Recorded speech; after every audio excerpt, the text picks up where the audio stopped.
microphone check. Welcome to Club Shada episode 161. I forgot to turn off the AC.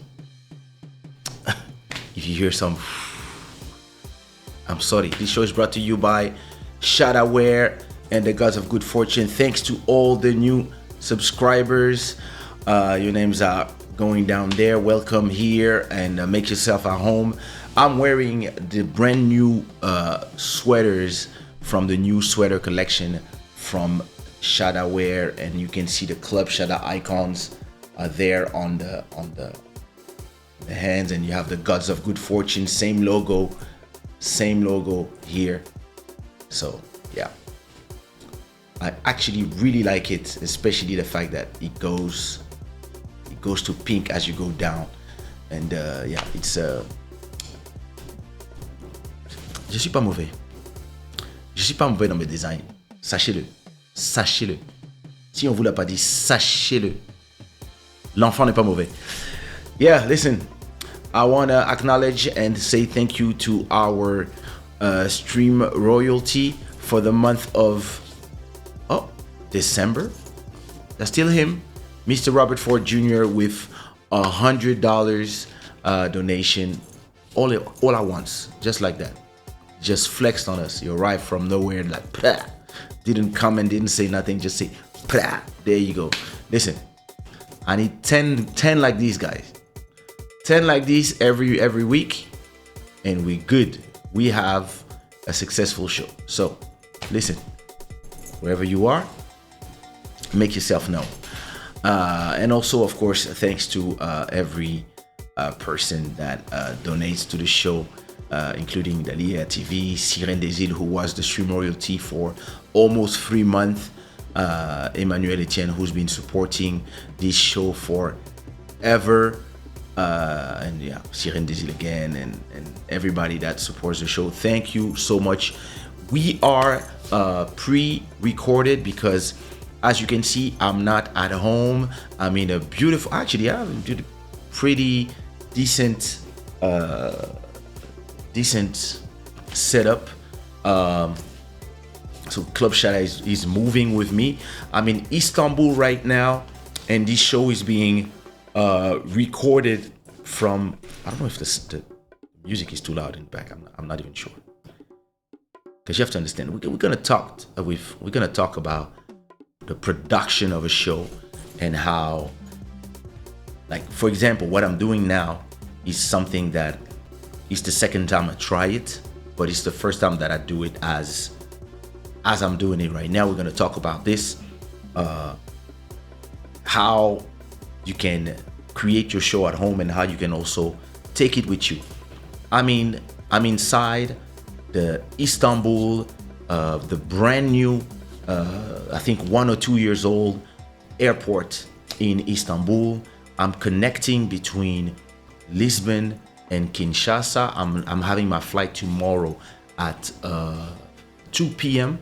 to Kinshasa, and right now it's we are December 1st, and it's here in Istanbul it's 11:30 or 10:30. I'm not sure. I think it's 11:30. 11:30 p.m. And I was like, I don't know how it's gonna be in Kinshasa. I don't know if I can go live. And actually, to me, it's better to just pre-record.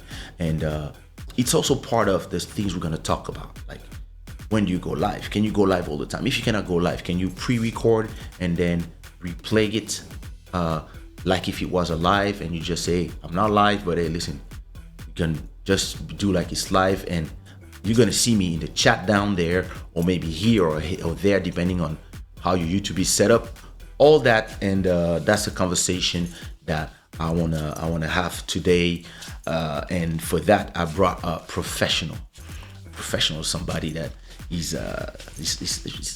my cousin, but he's a professional. Somebody has been creating shows for a long time, for ministries, for political show, debates, his own wife shows, and also shows for other people. And So we're gonna talk about all this. So without further ado, make a lot of noise. Wait, can I have my sound effects? I don't know where they are. Let me find these. Listen, I'm in a hotel room. I'm plugged to a huge TV, and I'm lost. I'm used to my nice long screen, and this is listen, look. This is huge. Just for you to know. Let me not screw up. I don't even know if this was how it was. Yeah, that's how it was. Anyway, I have to put back the thing on me. Anyway, listen. Enough talking. Let's bring our guest, shall we?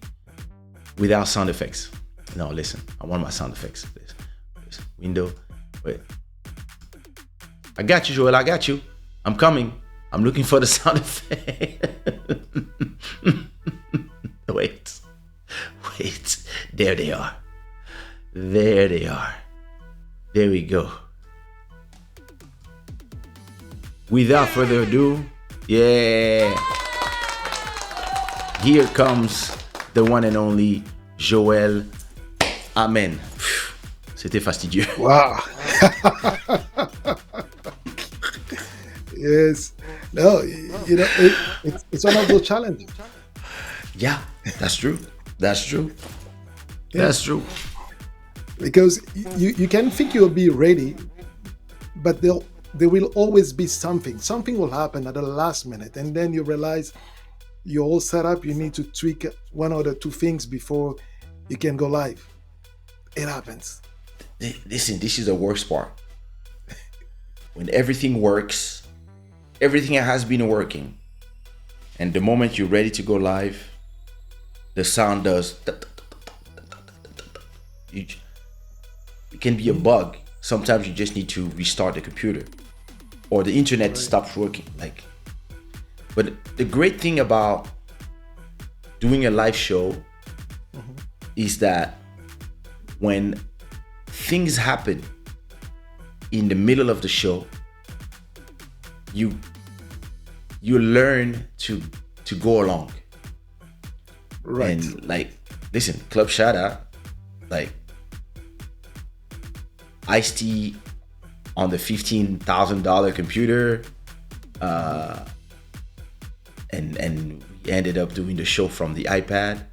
I remember one day, which ended an hour instead of just a 15-minute it was supposed to be. Yeah, it was just like, hey guys, I'm so sorry. And actually, it's something I have to tell the guys from YouTube. Because a lot of people don't understand this.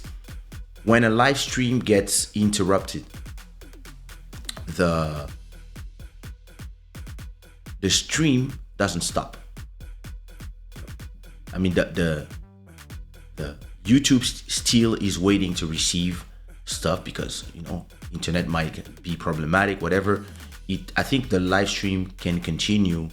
Let's say your computer freezes completely, you need to restart your computer, and then when you go back to your program, it will ask you if you want to resume the live, or if you want to, you say go live, it's going to ask you if you want to go again in the same place that you were streaming from. So for the person who's watching, it might freeze, and then you will just come back, which to me is amazing. My only problem with that is that, let's say I'm using my Mac Mini that is here to stream, and I don't know, the Mac Mini has a problem. Something happens, whatever, and let's say I have another Mac Mini with the program, and I go from that other Mac Mini, and I turn on the program, and I say that I want to go live in this place with the same stream key.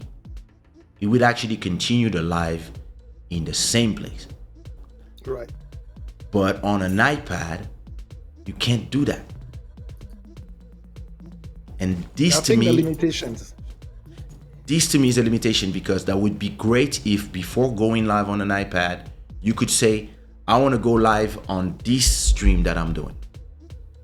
Because, there's an experiment that we did with Bodhisattva. He had this show called the QG Weekender.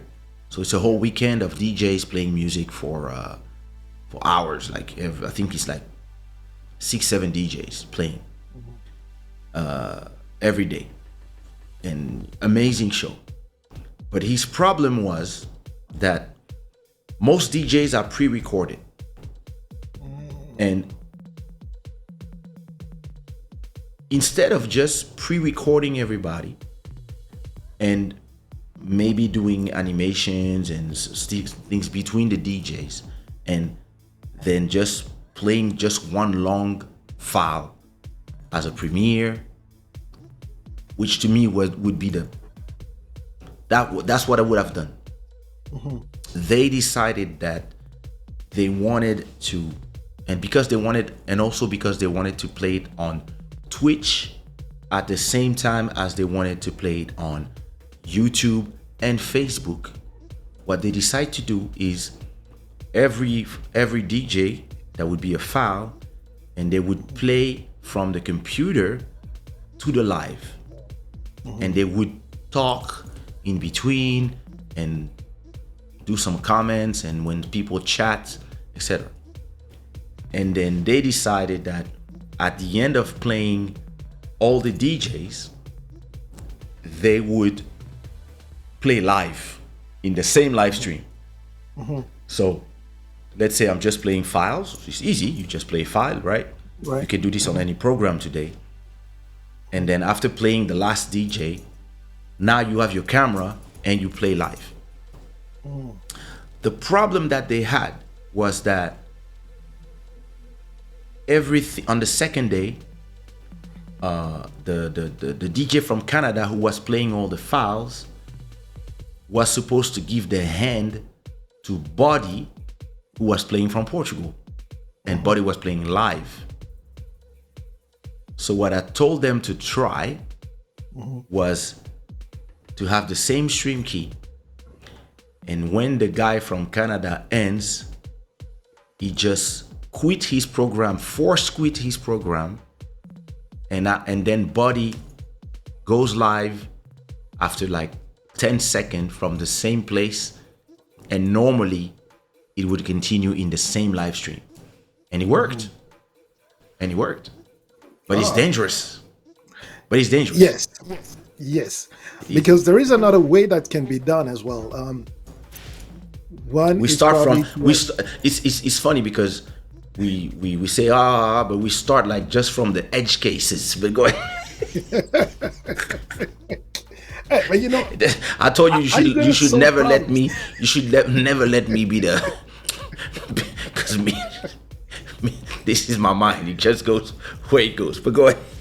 Now, it's funny because on Monday I was thinking, what will I be talking about this week? On my show. And it was first share all the learnings that I had this weekend. Doing live, remotely from a different location and all that. And what you mentioned, it really makes sense. In a way that exchange the key with the challenge and the danger and that can happen. The other way could have been having one computer doing the stream and another one just taking the feed. Then you bring your production to the next level. Having two computers, one as the main doing the stream and the other one connected through HDMI? A capture card. Yes, HDMI, but not best through a capture card, because then the second through HDMI to the capture card, the same way my capture card is connected to my camera. Okay. Yes. Yeah. And that also will make it easier on the main computer streaming because it will use less resources. Yes. Yeah. Well, listen, since I have the M1 because of that accident, this machine is way more powerful than my $15,000 machine. And before traveling, I was asking myself, do I wait for them to release a pro version and I buy the pro version and this just becomes my travel version? Or do I buy me 1 terabyte, 16 gigs memory, like a maxed out, like, and it doesn't even cost like that amount. It would cost like 1,600 to have like a good like, because this was really the entry level. And Exactly. listen, and when I see what I can do with it, sometimes I'm like, I should have really like just put the extra 300, and I might just do it and sell it Upgrade this one. and sell it for a price to anybody around me that needs to do live streaming, and tell them, hey, listen, I bought it for 1,000. I give it to you for 600, and because I want to have one pro machine at home, and one like this one just for when I travel, and it will stay in the bag, and it just has. And you're right, because this one also will kind of help you in terms of challenges. As you know, laptops, the battery start draining, the battery start having issues after a couple of years. But with a Mac Mini, you don't have that problem. That's crazy. And you can replace it kind of fast because it doesn't cost that much money. And you know those ones, because it's been a year, you can order them from Apple, the maxed out ones, for 500 to 600. So I've been really contemplating, like, let me see who needs this one. Listen, people don't remember, like, the small details. This scrolling, it doesn't come from IKEA. It comes from the internet, from Stream Elements, that is sending the graphic, and it is being produced live, and same as everything. The logos, the overview, and the way it's fluid here. I remember with the old computer, it was not fluid like that. That's the first thing I realized when I did my first test stream with this computer. I was like, just that small thing is so fluid, because the computer is just.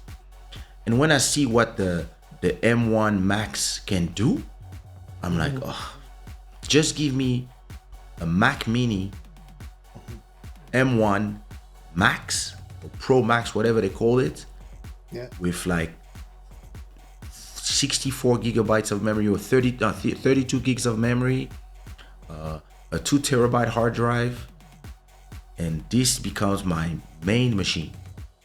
And then I might even buy a second one just for traveling. And no, you're right, because if you look at it, and somebody was mentioning this morning, it was talking about the memory on M1. At 8 gig memory on M1, it's not 8 gig on Intel chip. Exactly. No, not at all. Nothing to do. Nothing to do. Much faster. It's connected directly to the chip. Right. So there's no swapping. latency. There's no. Yeah. So what was the show about? On Saturday? Not today. Today. Oh, we were talking to talk about production. Go ahead. Take the lead. Getting ready for take the productions, lead. and and what you did today by doing this recording, let me tell you, it will definitely help you for the next time you decide to travel. Why? Because by tweaking it, by looking at your environment, by trying all these different things, the settings, the setup, and all that, you'll know next time, do I need to bring this, or I may not need this? Although, in what we do, we like to have a backup. Listen, I have a bag. I took the photo. I don't know if it's in my Instagram. It's in my Instagram story. Let me go to my Instagram. Yeah, this screen is huge. Suffering here. Let me show you. Instagram.com. So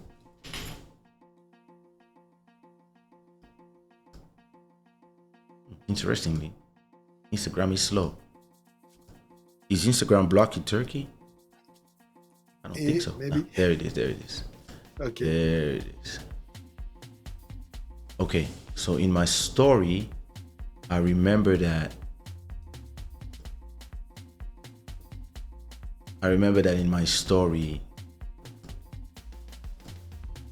I show my. This was a nice flight. I'm telling you, flying in business class is different. No, I think it was before traveling.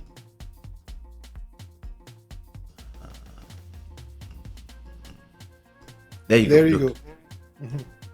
go. I can pose. Yeah, perfect. So this is what I'm using right now to do this live. Here I have on the left side I have computer.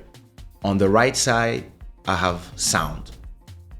So my camera, this camera, the Mac Mini, the HDMI cable to plug it to the hotel TV, wireless keyboard. This is a tripod for the camera, and under I have these lights here that I'm using to be on my face. On the right you have, this is my things to take shower, etc. Microphone. This is this microphone. Right. I have the second microphone in case I have another person. I have the mouse. This here, the white thing, is this light. Okay. This is the Club Shada light. It's always there in every episode, so now I travel with it. And everything else is alimentation for the camera, alimentation for the capture card. This is a capture card that is plugged to the camera, to the computer. Even though you can plug the camera directly to the computer, but you don't have the same quality. No. And then everything else is cables. Cables and the headphones, these headphones. So this is when I travel now to go anywhere and I know I want to do my show. I'm just gonna have this bag with this. And what I want to do now is I'm trying to find a bag that could have all this plus what I have usually in my backpack, that is in my bag here. Right. So I'm gonna try to see if I can have just one bag that can fit everything. But maybe it would be too big. I don't know. I'm trying to see what is the best solution. But for now, I just take all this and everything you see here is in my desk right now. This bag is empty right now. Everything is on my desk. The Mac Mini is here, keyboard, microphone, the light, second light, camera, and then the mouse and all the cables. That's it. And actually, Which is great. and it's not a lot of things. I'm telling you, it's nice because I remember just a couple of years ago, 2 or 3 years ago, the last time I did a video shooting, for example, I had a huge bag, a huge hockey bag, where I'll put all my stuff. But guess what? Now I can take everything and put it in a backpack. It's crazy. That's it. It's crazy. That's it. It's crazy. And it makes it easier. And that's where, when we say, just start, for people trying to do it and then they overthinking and say, no, just start with what you have. And start First camera growing. of Club Shada. First camera. Yeah. That's it. Yeah. And I'm for my own, whenever I'm sitting at my desk, I'm still using my old 6 iPhone 6s, but look at the So quality. would you, you know what, something that I don't mind doing it from time to time, but once you once you taste the autofocus and quality of the Alpha 6, this is the 6040, but you can even it's the 6400, and you can go 6600, which are the cameras that are over 1,000, but you can actually use, for what we do, a live stream at 180p. You can use the 5100, and you can find them for $150 on eBay used, because all you need is a camera that can send a video feed and take another focus and send it to your capture card or directly to your Mac. Listen, once you have the quality of this image, and you can have like blurry background and this quality of color, it is hard to go back. I'm telling you, it is Definitely. hard. It's hard to go back. Like sometimes I send when for interviews or for, people send me questions and they ask me to answer on video for shows and against stuff like that. When I send them the images, they're like, wow, this is a full production. And you have the lightning and you have the, I'm like, we're working. We're working. Yes. And because it's your image, you don't want them to have the bad quality, and you don't know who's going to watch it. Exactly.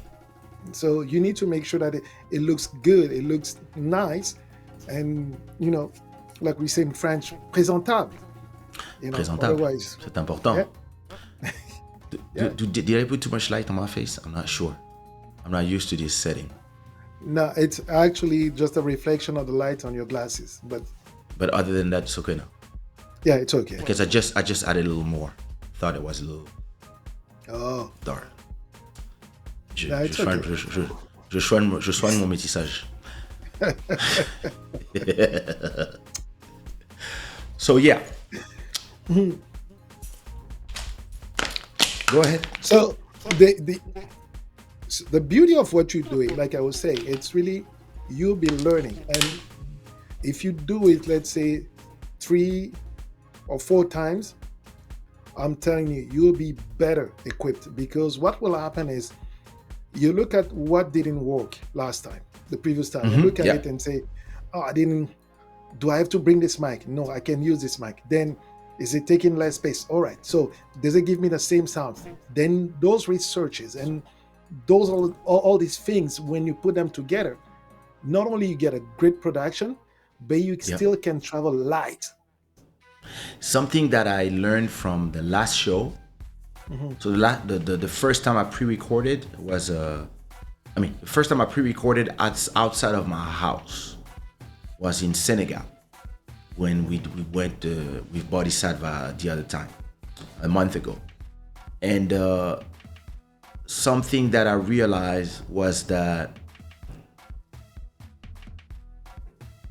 for 5 people, 1 microphone is impossible. It doesn't work. And even for 2, I believe that you need to have, if you're gonna have like 5 guests, it's better to find somebody who can bring you 5 microphones so that everybody speaks in the mic, and all this is either mixed inside of your computer or mixed before, and you send the final results to your people. And I know that if I do it again in Senegal or somewhere else, and I want to have like more people, I definitely do use a radio studio, for example, or a place that is already wired with all the mics and can just send you the audio output, and you put this in your computer. I know that people love to use the Rodecaster for this. Me, I use Loopback to do all my my audio routing. But yeah, this is something that I clearly will do next time that I need to have more than one person. And this is why I travel with the second microphone, which is the old microphone that I used to use, because I can plug both of them to the Mac, and then I just send both to a place where I make sure that they both have the same level, and then I just send the mix to the program. Have you tested it? Because sometimes, Nope. depending on the computer, the USBs can be Yeah, overloaded. tricky. Okay. Yeah. This is why I'm thinking about having, maybe when I know I'm gonna have more people. That's why I prefer having somebody. I prefer paying somebody to come with the audio solution. They bring different microphones, and they just send me the mix, and they can do all the mix for me, the audio, etc. And even like, I wouldn't mind. Let's say I come to Canada and I want to do a Club Shada plus a Mountain of Inspiration plus Joe Element plus Dahlia Show live, like a whole day. I think I will just take a production crew. I'd rather pay a production crew. They take care of the lighting, they take care of the sound, they take care of having different cameras, and they mount in real time. And all we do is log into our channels or give them an editor access for that time, and That's it. either or we just pre-record. No, We don't as need- a matter of fact, there is a show that I sometimes watch on YouTube. Those are old guys. They are like in the 60s and 70s. They use all to work for the TVs and radios, Okay. and they use but their setup is so complex because they use computers feeding to a server, and then when you look at it, they saying it's on Zoom, but some of them have 4K quality. Yeah, some. I mean, the people who, what is interesting with us is that, when I speak for me, I do and I learn as I go. And there's a lot of things that I know what is the problem. I understand what would be the solution, but sometimes it's hard to understand it. To give you an example, when I was trying to do the interview mode without having you remember? Yes, It took me, with the Skype. listen, I remember, wait, where is it?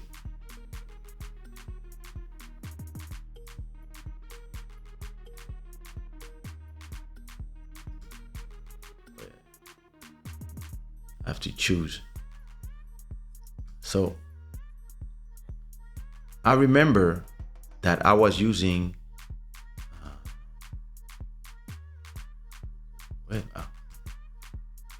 wait a minute, this thing doesn't want to change the app. Oh, okay.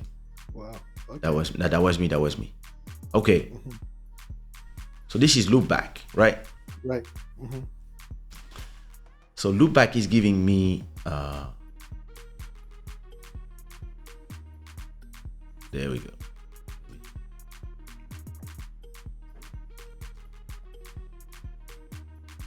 It took me, I had to draw to understand where the audio was going, to understand where the feedback was coming from.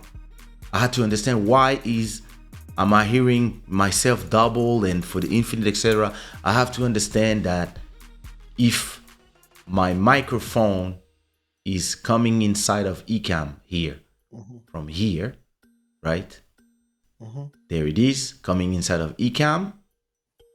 because this is what I sent to Ecamm, Mhm. and at the same time, I'm receiving. I'm receiving my microphone, right? Mhm. Here.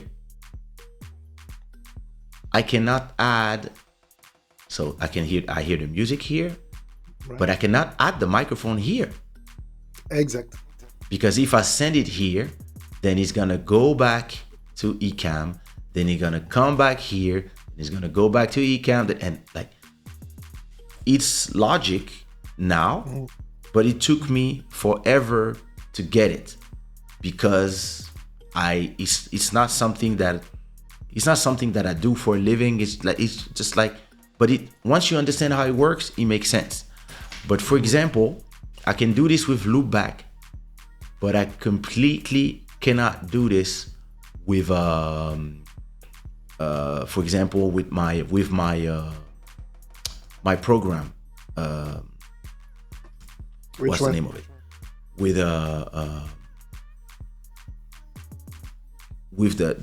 my sound card, the Apollo, the Right. console. I don't know how to do it, but it's called a mix minus, which means Right. you send a mix to the people Mhm. that are watching the live, and then you send another mix to you. But because my microphone is already monitoring me to not have latency, the microphone is already sending me the vocals, and what I'm just adding to this is the rest, so I don't need to send my microphone again. I But don't have you understand. tried to use the Shure app? Yes, but he doesn't have a mixer and all that stuff.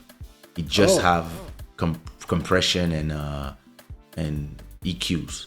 The other one had the possibility to do those things, but now I do everything with loopback, and I'm fine with loopback. So, but on the console, for example, somebody like you, for example, who's used to using a real live Buttons and mixer, will be able to do it on console because he already understand the routing and stuff.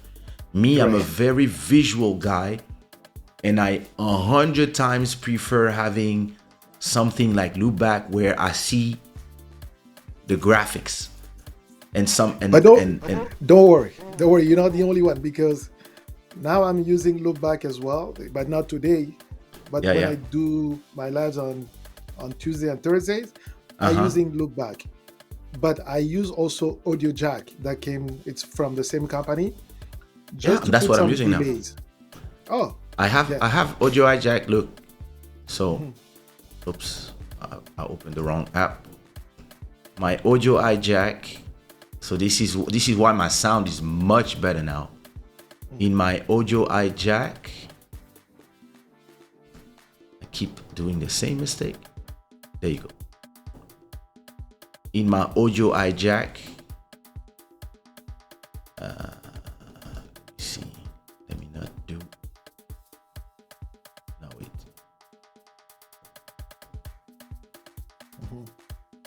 There you go. So in audio 65-inch hijack, monitor. It's not easy, man.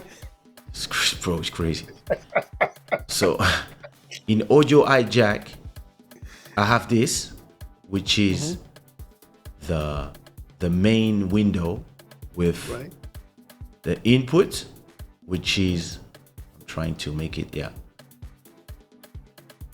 I can't anyway. So the input is here. It's my microphone. Right. Then I add some volume. Then I had the gate. Right. Oh, you cannot see the gate. Wait, Now I can see it. you can see it? I don't That's the see it Pro here. G. That's a gate. Yeah. You see it? Yeah.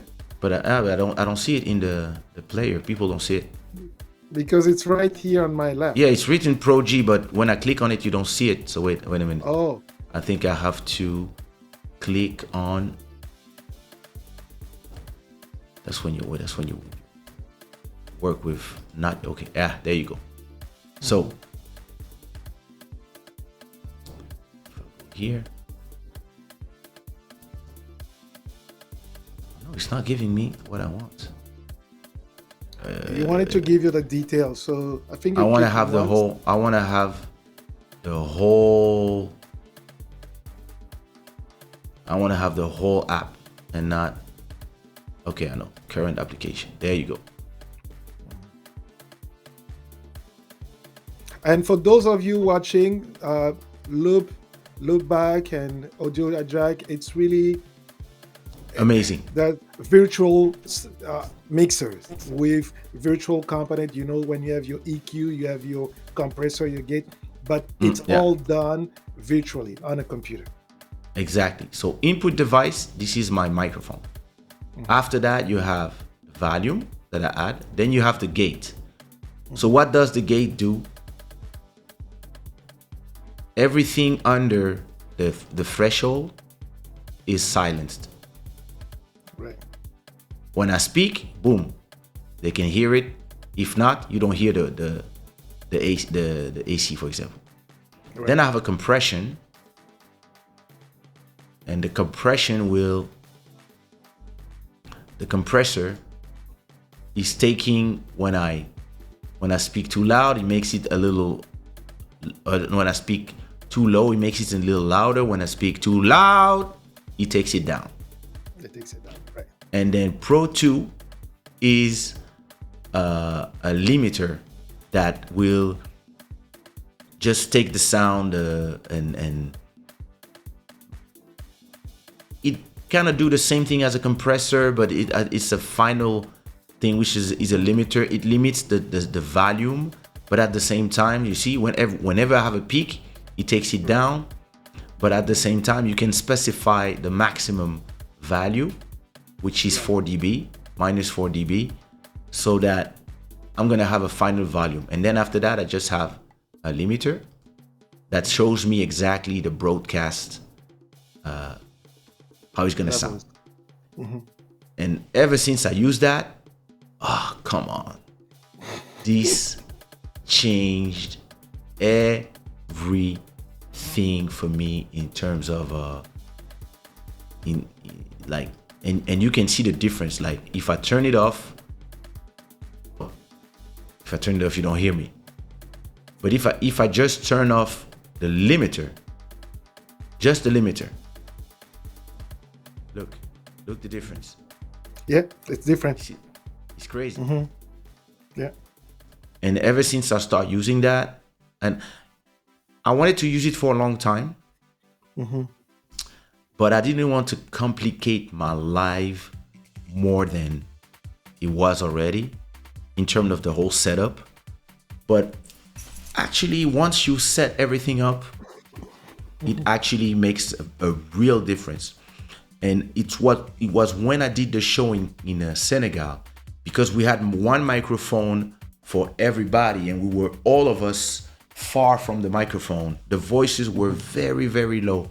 So I actually had to use a gate, a compressor, and a limiter on the live stream that played. But I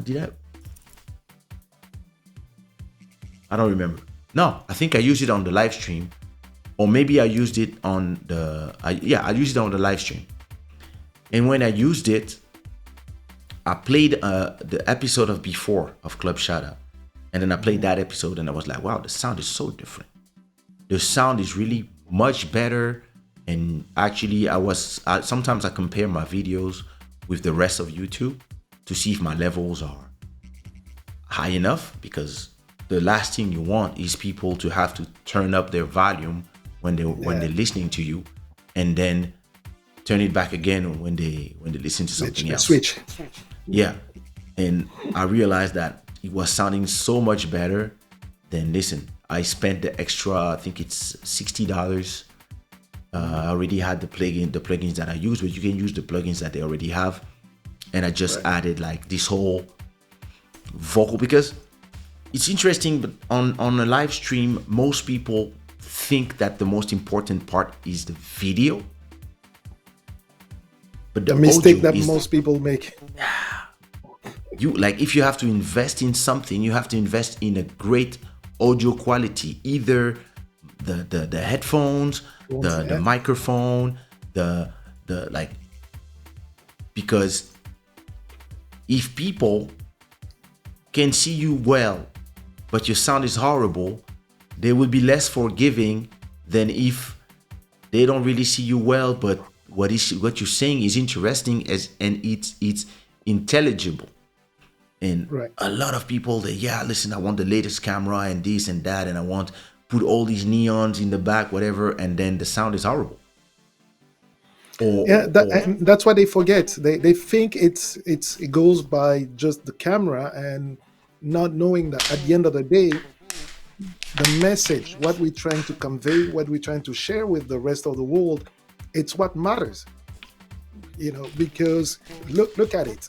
Why people will stick and listen to an old video from Muhammad Ali on, when, well, the image is not that great, grainy and yeah, all that, but the because the message. sound was good, the message.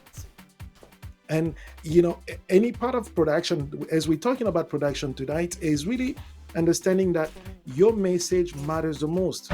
Because if we have a message, and that's why I like it, like when you and Mountain say, "Oh, we're going to stop now," it's because you have a message, and you just realize that the message is not Over. done yet, and ideas still flowing, and it's still coming, And that and crazy that's all. that and that crazy that I was mocking Mountain for doing shows and saying, now I have to keep my voice for tomorrow, and then he keeps for another 40 minutes all of a sudden because somebody said something, and then I do exactly this 2 days after. But if I stopped, I wouldn't have made the $100 from Robert. So Exact, so exact. what for you are the top 5 mistakes that people do when they do a live stream? Oh, the first one is easy. It's not being prepared. So being What is prepared is, a prepare shit? so preparation. It's really having an idea how you're going to share your message. Like you may have points, talking points. I need to talk about this. I need to cover this. I need to cover this. I need to cover that. What comes between to feel that it's fine, but having those main points It's the is impro. key. You know And that I improvise everything. no, you don't. You think you improvise, but you don't. Let me tell you why. Because you spend time during the days reading or watching content around what you're going to talk about. Yeah. And because of that, you are prepared to You I know mean, what to you're gonna talk tackle. about. You know what you're going to talk about. And yes, what I say, that what you're going to feel in the conversation, it comes on the spot because you are a natural speaker, and then you know what you're going to talk. Then it comes easy, like now, you know I was kind of prepared, but not so much prepared. But because I know my topic, Yeah. we Yeah. can Yeah. go on. We can talk, and that's a preparation that we're talking about, being prepared. And that sometimes you can see it in some people. Yeah. They just go based on and the talking point and nothing else. They're Yeah. not Yeah. Yeah. prepared. So I that's think one that that. I remember there was one show that I did about how to make money as a beat maker, and on this one I had my 10 different topics because I really wanted to do at least 20 minutes on each topic. But yeah, I had my points to keep me on focused Right. on the thing. But yeah, like having, sometimes I have my notes on a show that I would do, and in just one sentence I can add, actually it's not talking points, but I just have like, yeah, for example, why I stopped producing artists, and then I say, I put on the thing, yeah, story of this person, story of that person, and story of that person, and then I know I just need to look at it and then I go from there, because a lot of my show is based on my my experience, my Right. experience as a creator, and as a creator that wanted to help other creators and discovering the business side of things, but also all everything that comes with it. So second point. So second point is not being prepared in terms of your presentation, yourself as a host, as a presenter, and the surrounding. I don't know Okay. if you noticed that just before we start, I had something that was showing up on my desk, Okay. and I quickly realized, I said, no, I cannot be there. I moved it. Why? Actually, yeah, I Because was I was also preparing the things behind me. I actually moved that exactly. light from one place to another. I put something here, I put something there. I turned off the two lights from the bed to create the atmosphere. Yes. So we need to be aware of our surroundings, what comes around us. And not only that, but how we present ourselves. I'm sorry, but I cannot come, in Yeah. PJs unless we're going to talk about PJs. Or if we do a Okay. pajama party, sushi. Oh, that's a good idea. Club Shada pajama party. Yeah. You see, those are the things. And then having that, being prepared that, it gives people a feeling that now you are mindful of them. Yeah. And your people, that when they'll watch it, they'll be more appreciative. They'll be like, oh yes, Kaysha is, it, he Yeah, he praised appreciates, himself. He looks good. He dressed. He, yes, he it tries. doesn't come sloppy. It doesn't come with, with his I eyes. I think I said it in one episode. Club Shada made me way more style conscious than before, because I'm a very intellectual person. An intellectual person don't really care about how they look in reality. So I understand that I'm a celebrity. I understand that a lot of people also like my looks. So, but doing the show, I kind of realized that I realized when I've went through everything that's in my wardrobe. And sometimes once I'm like, okay, I've wore everything. I'm gonna go and, for example, I'm gonna create some new stuff to wear, order it and receive it. And I'm also going to sometimes take everything I have, give it to those who are in need, and go to the store and buy myself 20 new t-shirts so I can come here and not wear the same stuff. So this also generates new interesting collaboration ideas of telling myself, hey, if I knew a creator and that creator told me, yeah, listen, I want to send you X number of dresses or shirts or whatever from my brand, and we do a business deal. And then I sponsor some shows, etc., etc. And then you let's say for the month of the whole month of X, I sponsor all the shows, and you only wear my stuff during the show. Those are interesting things. Even like eyewear, hats, oh, like there's so many jewelry.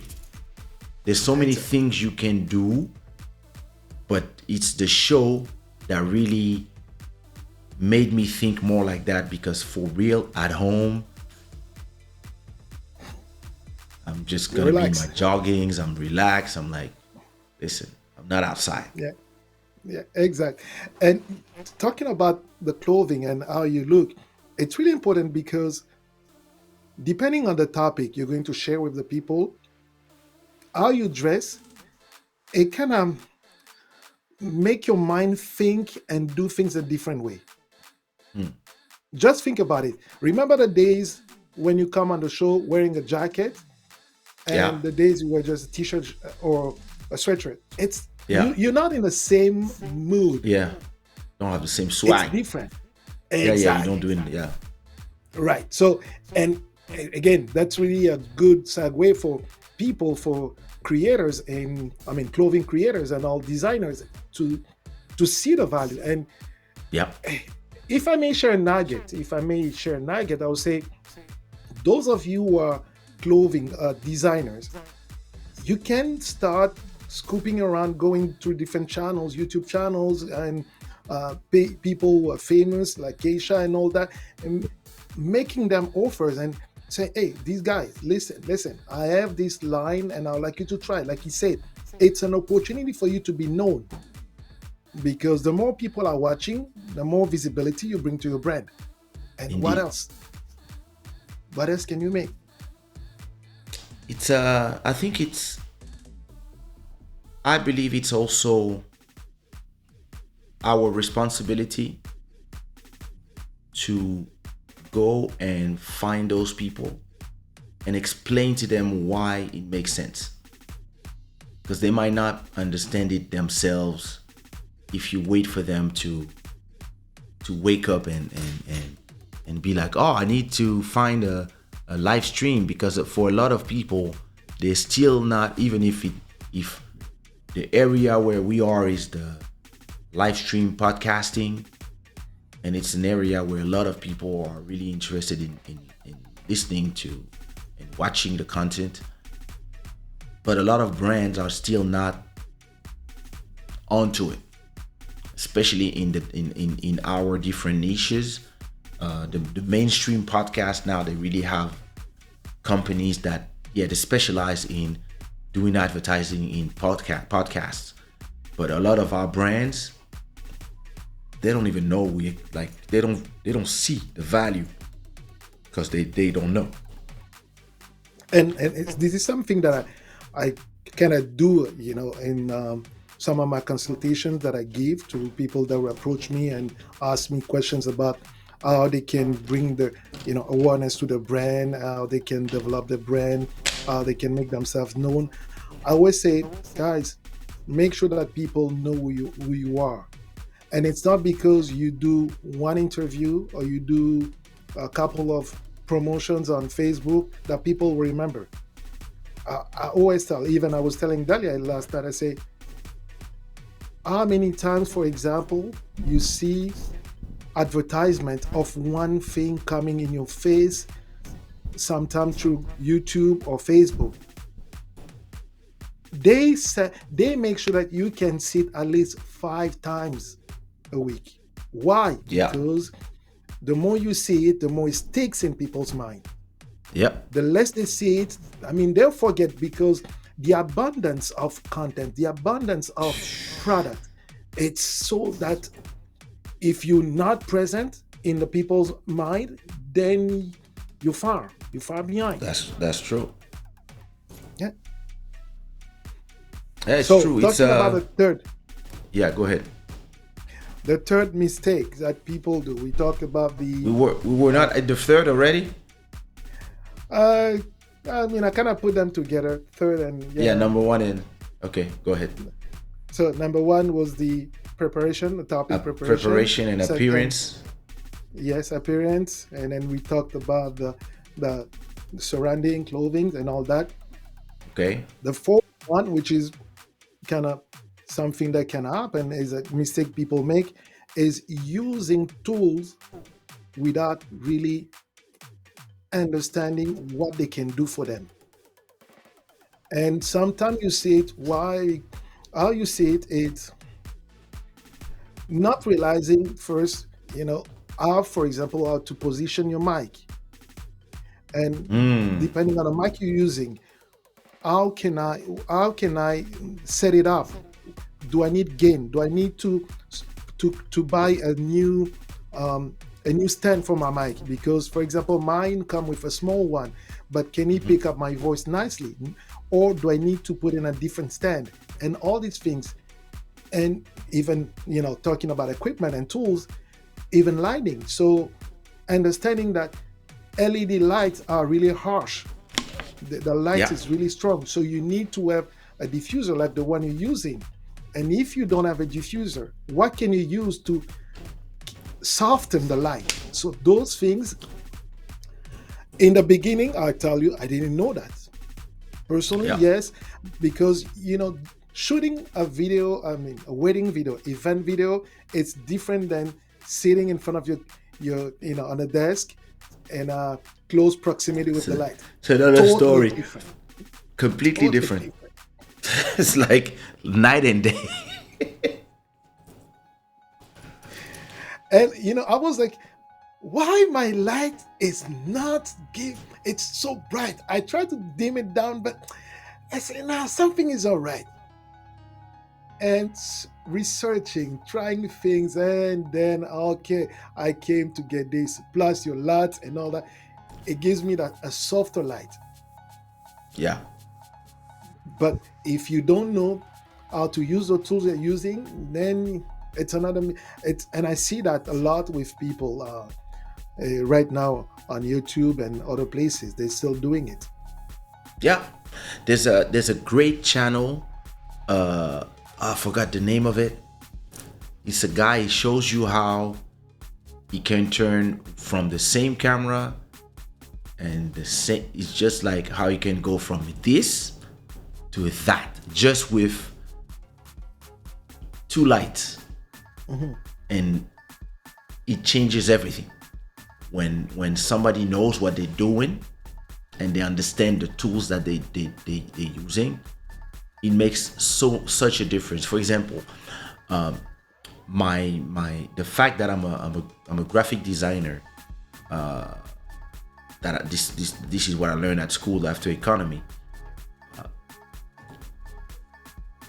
I can do a show where I can add a logo, four icons under it, plus a sponsor logo, and then a HUD with an information that is always there, and then the song that is now playing, without putting too much information in the screen, so that if you are not interested in that information, you can concentrate on us. But if you want to know what is playing, it's there. But the way I put it, I really put it on the sides, and I had a lot of iterations. Like, there's probably 30 episodes where everything is changing. Every episode I'm changing something and I'm just putting something a little high, a little bigger, a little smaller, this, that, because iteration is also how you arrive to something that makes you happy. And like, for example, that version of the show is really a version that will make me happy for some time now. And then one day you will wake up, there will be a new logo, or maybe the four icons will change, or maybe instead of the gods of good fortune, there will be some new guys, and maybe I will decide that all these disappears on the side, and now it's just a white bar under with all the information, and that's it. And that's the thing. Like, you have to really understand what you're doing, and not just slapping things here and there. And I see some people sometimes they want to do what I do, and they do a sloppy copy. You see them, they put logo for no reasons. Like I have a reason why I have everything in the screen is here for a specific reason, and they convey a specific message. And somebody I don't remember who was telling me, yeah, but you should put some colors here, some colors there. I was like, no, the fact that it's just white is to not clutter the screen. It's super important. There's some shows that I see and my eyes are like, too many colors here and there. And sometimes if you put something that is white, it's there, but it's not there. Exactly. So that brings me to the fifth one, which is people sometimes forget to self-critique themselves. And along with that, I say they also refuse to get critique. Why? Ego. Because It's hard. Ego. Listen, at the end of the day, I'm not in front of a camera and putting my computer for my own pleasure. It's for people to get something. And if Yeah, those people are telling me that I'm doing something wrong, then I need to listen. I need to understand, what am I really missing? What am I indeed. really doing wrong? Because at the end of the day, I would like to do more for them. I like to bring more information, more knowledge. But if they don't like the way I do it, then what? And like you said, we need to evolve. We need to get from one point. Yes, this is where I started. I started with my library, my books in the back. But will I still keeping doing that? Maybe not. I need to think, um, to be forward thinking. Okay, thinking ahead of the game. And what do people want? What do people are looking for? Is it distracting to people? So if somebody comes to me and say, you know what, we like the books, we like to see your wife picture in the back, but no, we don't. I That if you remove it, that'd be great. I always ask myself if it was her, because it's so far. Because it's so far, it's so far. Like every time I watch the show, I'm like, is it her? Yes, it was when 2004, no, 2005. Wow. Yeah, a long time ago. It's a picture that I used to have on my desk and my job back then, Mm. and then I brought it back home. And It's something funny. Every time I watch your show and Mountain of Inspiration show, I can see how I would change them visually in terms of the just without changing nothing, and how I would just, for example, having a camera like this one, have you like you are, and then everything behind you just slightly blurred, and how, because those cameras are way more sensitive to the light, I would have had another light like this one, but instead of making it rotate, I will just keep it to something yellowish orange, and it will just serve to put color on the books. That's it. Or maybe I would add one of those small lights, the light bulbs, there, on the, not on her photo, but just the next shelf on the top. I would put it there to give just this, or maybe on the side of your head, on the other side. right Yeah, here. Yeah, I would put a light there, just to have something like, just like, this is useless, but it just right. creates that thing, right?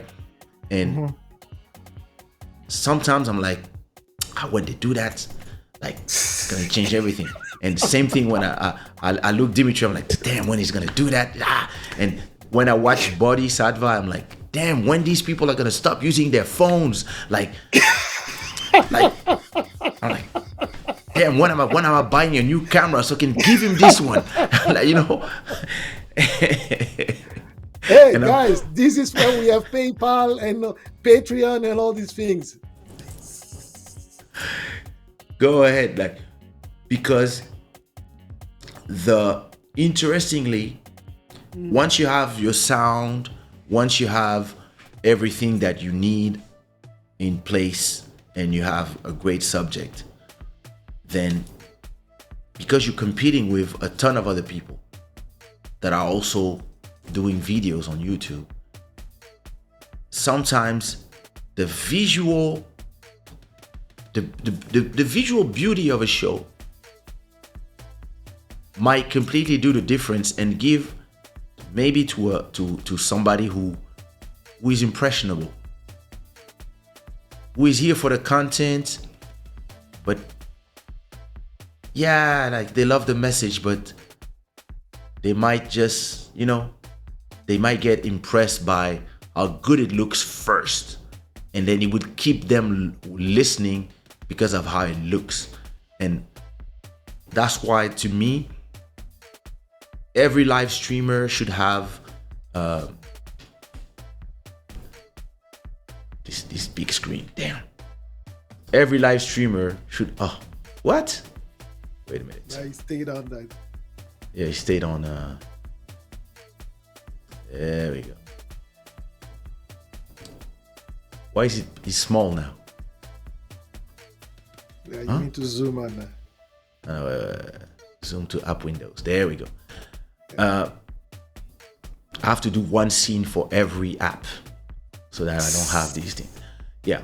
So the Sony A5100. This will give you this look I have, right? Mm-hmm. And nowadays you can find one. Let me see. Amazon Turkey. That's not really. Let me see on Amazon. Mm-hmm. Amazon.co.uk.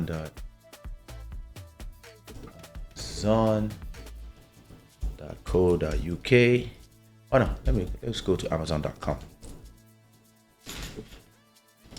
In Turkish, bro. Yeah, that's a default. Because okay, what Amazon? Yeah, because I'm in Turkey. Yeah, exactly. Let me see. Okay, let me see. There you go. So, if I find Sony A5100, you can find one.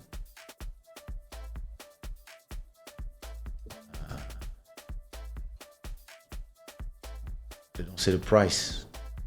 No, because that one is a international seller. 6,000. Yeah, nobody's showing price. Okay, let me go to eBay. Yeah, it's best to go on eBay. Sony A5100. Look, $300. With a lens, etc. Like, okay, there's a lot of price. Look, 270. Wow. Like, and this, it's a camera that, with, for example, take this one. Let's go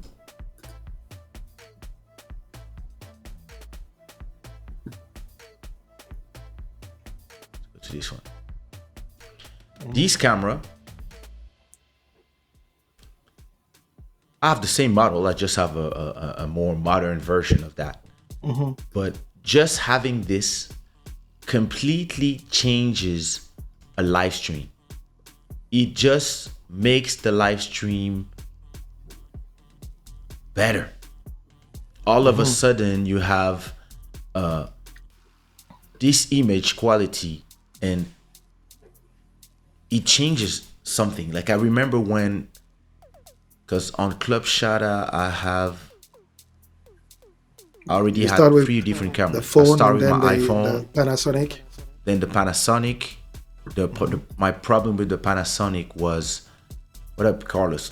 My problem with the Panasonic was the autofocus. Right. So on the Panasonic, I would focus first by touching on the screen, and that's it. Mm-hmm. What's amazing about the Sony is that once you touch yourself on the screen and you put it on your eye or on your face, it will follow you whatever you do, and if you come close, it will keep. And this is crazy how good it is. And even those ones are from 8 years ago. The A500 or the or the 5400 or 6000, like, they all cost more or less that price. And it's really an investment that will change everything, like, because you can use them as a webcam. So you can with programs like Ecamm, you can just plug them on USB. Right. With the software. Yeah. Now I'm actually even looking at it right now from some of our used, classified. Yeah. Because $400. If I use my phone with, like, I mean, well, you know how Club Shada used to look. Right. it was the same light that I used, but soon as I had the camera, then I start thinking about the cinematics. I start thinking about, okay, what if you know the shelf that I have behind? I bought the shelf for Club Shada, and Okay. now I'm thinking, yeah. But really, because I was like, this wall is empty. Now my next thing, I want to buy a neon that says Club Shada, Right. and I want to have it, or maybe something else. But I think Club Shada is nice too, and Right. have it there, and I turn it on when I do the show, and then because I believe that we are coming from a world where everything was more audio, and now everything became audio visual. Audio visual. And me, I listen to a lot of podcasts, but when I'm home, I don't listen to them. I watch them. Joe Budden, Rory and Maul, Matt Offa, Horrible Decisions, like Flagrant 2. Like, actually, I consume way more of that content, Lex Friedman, than of series and like fiction. I'd rather listen to people talk and have their opinion on stuff, rather than watch fiction. And I realized that most of the ones that I'm listening to, they are actually, wait a minute. Oui, Monsieur La Montagne. Ah, le grand patron. Nous sommes en plein enregistrement. You want to come in? Now? Yeah. Sure. All right. Joe, tu lui send the link? Okay. Joe te send the link. Hop in. Okay. Ouais. Okay. À tout de suite. Via WhatsApp. Yeah. Okay. Yeah, so as I was saying, it's I'm looking for the interview mode. Yeah, it's here. So when he calls, I'm like, where is it? Yeah, so you know, it takes you to this thing where I realize a lot of the shows that I watch, I also watch them and I get annoyed if visually they are not on point. There's a guy, for example, love his show, amazing show, but one camera doesn't have the same white balance as the other.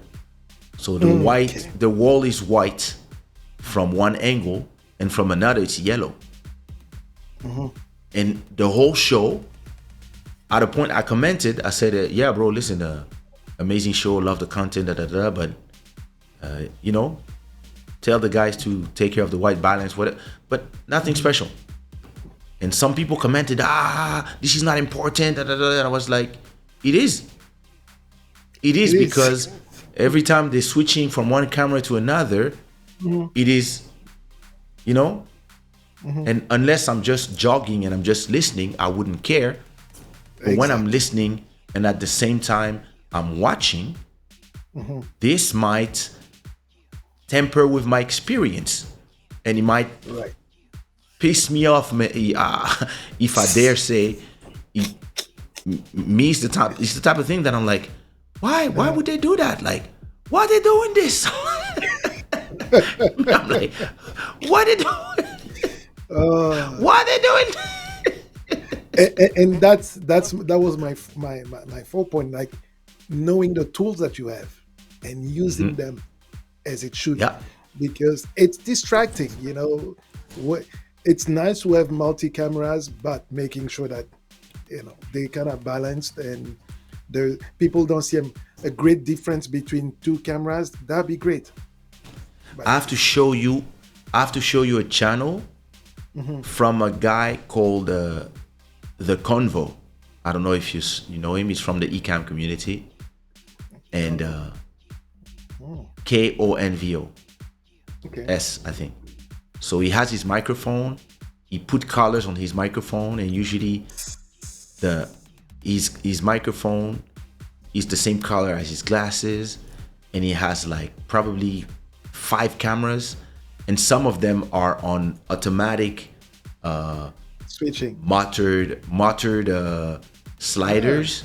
So like Yes. when he goes to those cameras, they slide, and then and he has amazing content. He's not well known yet. He's into preaching, church, etc., and conversations. And he also has a show with his wife, I think, where they talk together about different subjects. And interestingly, I left a comment. About it was, I think, I don't remember what he was saying. He was talking about how he was using the sound. And I realized that he was doing the mix minus that I know how to do on loopback, but I completely cannot do on console, because the console looks like analog, and like we talked about it. And I was like, hey, listen, great content. I love the video. Do you have a version of the? Do you have a version of? Do you have a video where you talk about Your setup. your setup? Like, I would love to see that. And he goes, "Oh my God, Kaysha, I love your content. Da da da da da. Your content is." I was like, "What? He knows me?"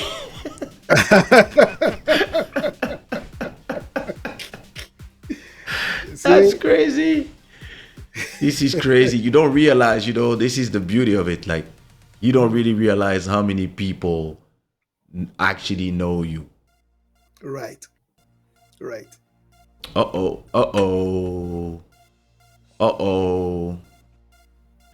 The mountain is here. I mean, the mountain is Can you about see to me? be here. We can see you. Interestingly, it seems like the internet of the Mountain of Inspiration is much better than before. It has been Even- upgraded. Even the image, the internet, the image is He a new upgraded person. everything. Yeah. Yeah, and that's what we were talking about. Yeah. Because listen, Innovating, iterations. I am completely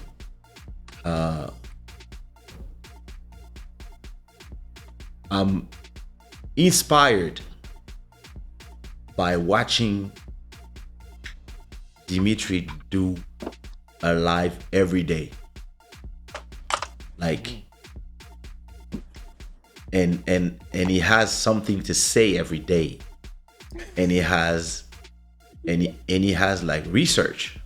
Like you learn stuff, you like. And he speaks with passion too. Like, because I remember when the channel restarted, there was this the fact that it was pre-recorded. Because it was pre-recorded, he was I was like, yeah, it's pre-recorded. It's 8 minutes. Anybody can go and rant for 8 minutes about a subject. But then I saw him live. He can do it for 1 hour and 20 minutes non-stop. And from time to time, he just stopped to see if there's a comment. And it's like, oh, there's comments. And you're like, yo, how does he do it? But interestingly, I'm gonna ask you this question, Mountain. How awkward is awkward? Awkward. How awkward did you feel the first time you were in front of a camera by yourself, talking to a camera? Quick question first of all. Can you hear me okay? Very good. Yeah. Oh, it's very strange. All right. No, the first time it was actually with Joel over 15 years ago. Okay. and it was strange because that was back in the days when you had to record using the tapes, and if you basically run out of tapes, basically that's it. And before taping, used to tell me that, you know what, every time Oh I yeah, go the to tapes. So you had like what you had to do, for Mini DV example. tape. Oh yeah, you had like a limit. You had a time limit. Yes. It was the same for music videos. Like one tape was 500. One tape cost 500, and you had only 3 minutes in it. Wow. So it was like, okay, we're gonna do this shot, but we're gonna rehearse 10 times. And when they would say, okay, now we're going for real, please don't mess up. Moteur, action, and you hear, and now it's for real. So now, and then like, if they just take these 30 seconds, okay, now we still had X left, and then they, for a music video, for example, if you had 20 tapes, it was already 10,000 euros worth of just the tapes. And like, thank God for the digital look. Now we can talk for hours, record it from 3 different cities, and then put it in an unlimited repository that is YouTube. Yeah, exactly. So how was your show? I learned from Joel. I learned from Joel when it comes to making sure that before you actually show up in front of the camera, you have to prepare yourself, because each second used to cost him money. So I used to basically try to memorize my message before getting in front of the camera, and make sure I, just like Michael Jackson, just rehearse before I will actually show up. So when I show up, I just come to deliver, and that's it. I have to send you guys, when we're done recording, a video of Michael Jackson that is performing I Just Can't Stop Loving You. And there's a moment in the song when he says, and if I stop, and normally the music stops, the whole production stops, and then this is part of the show, and he's live with the audience, and he's like, and if I stop, and the music continues, and he's like, so he goes back, I just can't stop loving you, and then he goes again, and if I stop, and then you hear him say, Bob, what you doing? Job done, job over, you fired. This video is amazing. Yeah, there is one like that with Bob Marley as well. Oh yeah? Yes. Yes. If you watch the documentary about Bob Marley, and there was that concert, and then one of the guitarists play a wrong note. He's like, what was that?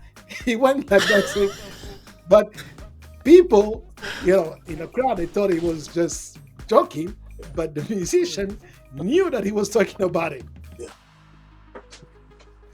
There's nothing worse than having somebody you rehearse with them for days, and then the moment of the show, the moment they're supposed to stop, they continue playing. The moment that they're supposed to play, they stop. Like, because it kills your energy. It happened to me with a band in Cape Verde, and they had to convince me to use a local band. And I was telling them, no, I want to bring my own people that I can train here in Paris. By then I was in Paris. I want to train with some people in Paris that will do the sound that I want, because I'm tired of you giving me either Zouk bands or Cape Verdean bands, because my sound is very hip hop R&B. I want to create that sound live, and I want it to sound the way I want. And for this, I want to have my people. Yeah, I know, a budget, whatever. Okay. No, you're gonna see it's a great band. Okay. So we arrive at rehearsal. Yeah, it sound, it was nice, but I mean, so what I brought to make sure that it would be good, I brought my a stereo file of every song without the bass, and it was like kind of a skeleton of each song, with the chorus and some elements, but not all the elements, so that the bass player could add the bass, a guitarist could add something, and even a keyboard player can, and I would tell them what I need them to do on every song.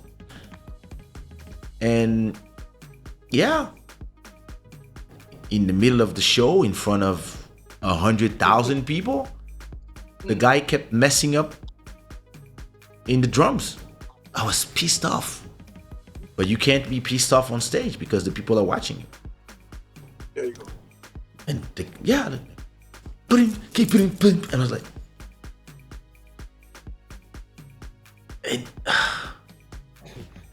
and after that, yeah, that was a great show. I was like, nah, you fucked it up. But yeah.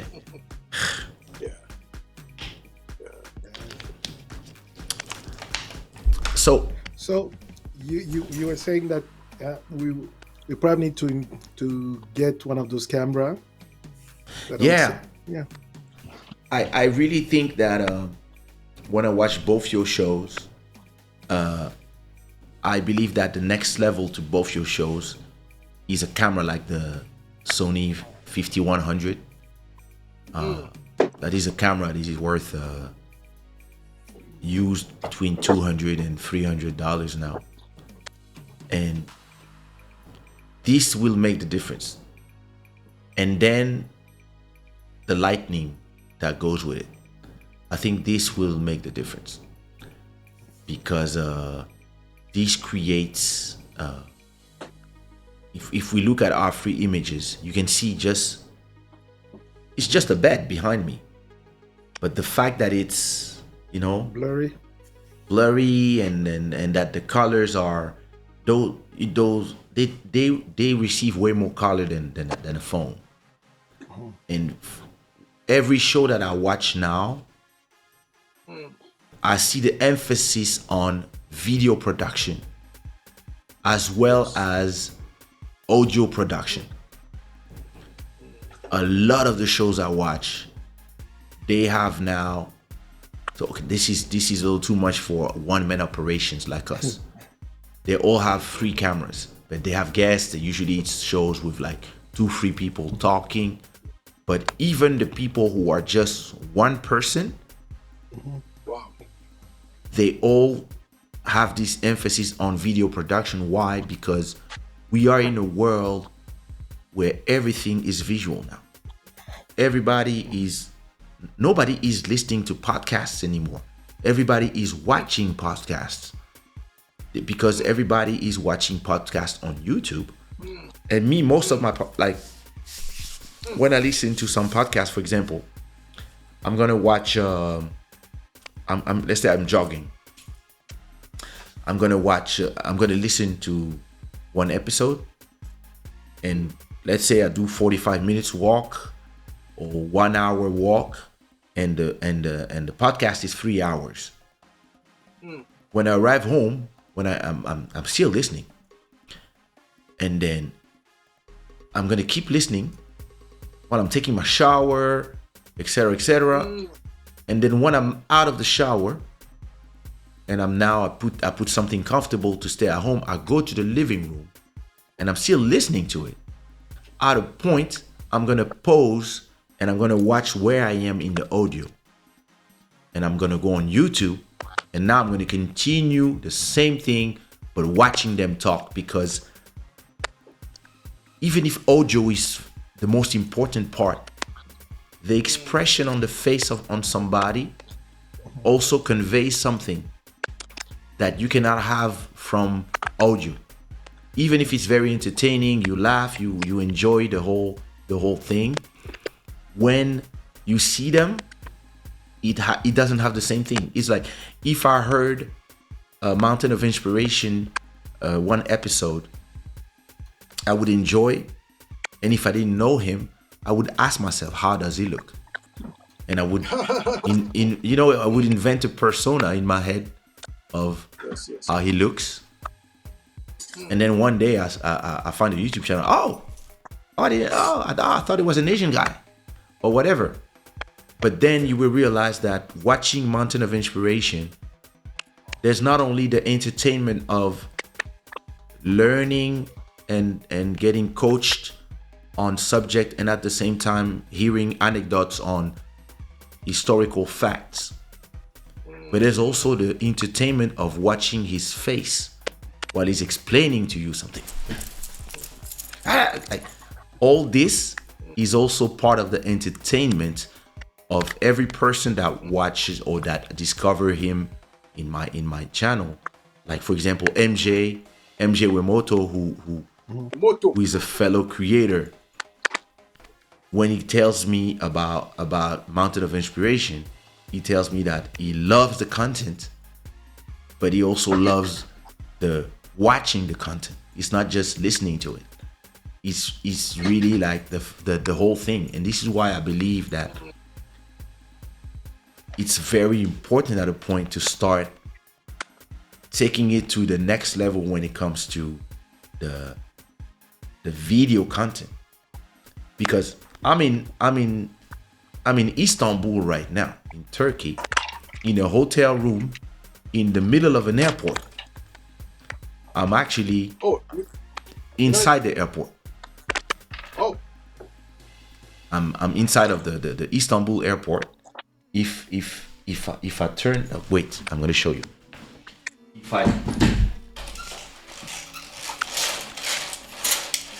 If I bring this up, so if I bring my store up, you will see that outside is the airport. Yeah. I'm really I'm really inside the airport. Mm-hmm. And I forgot the position of that camera. I think it was here.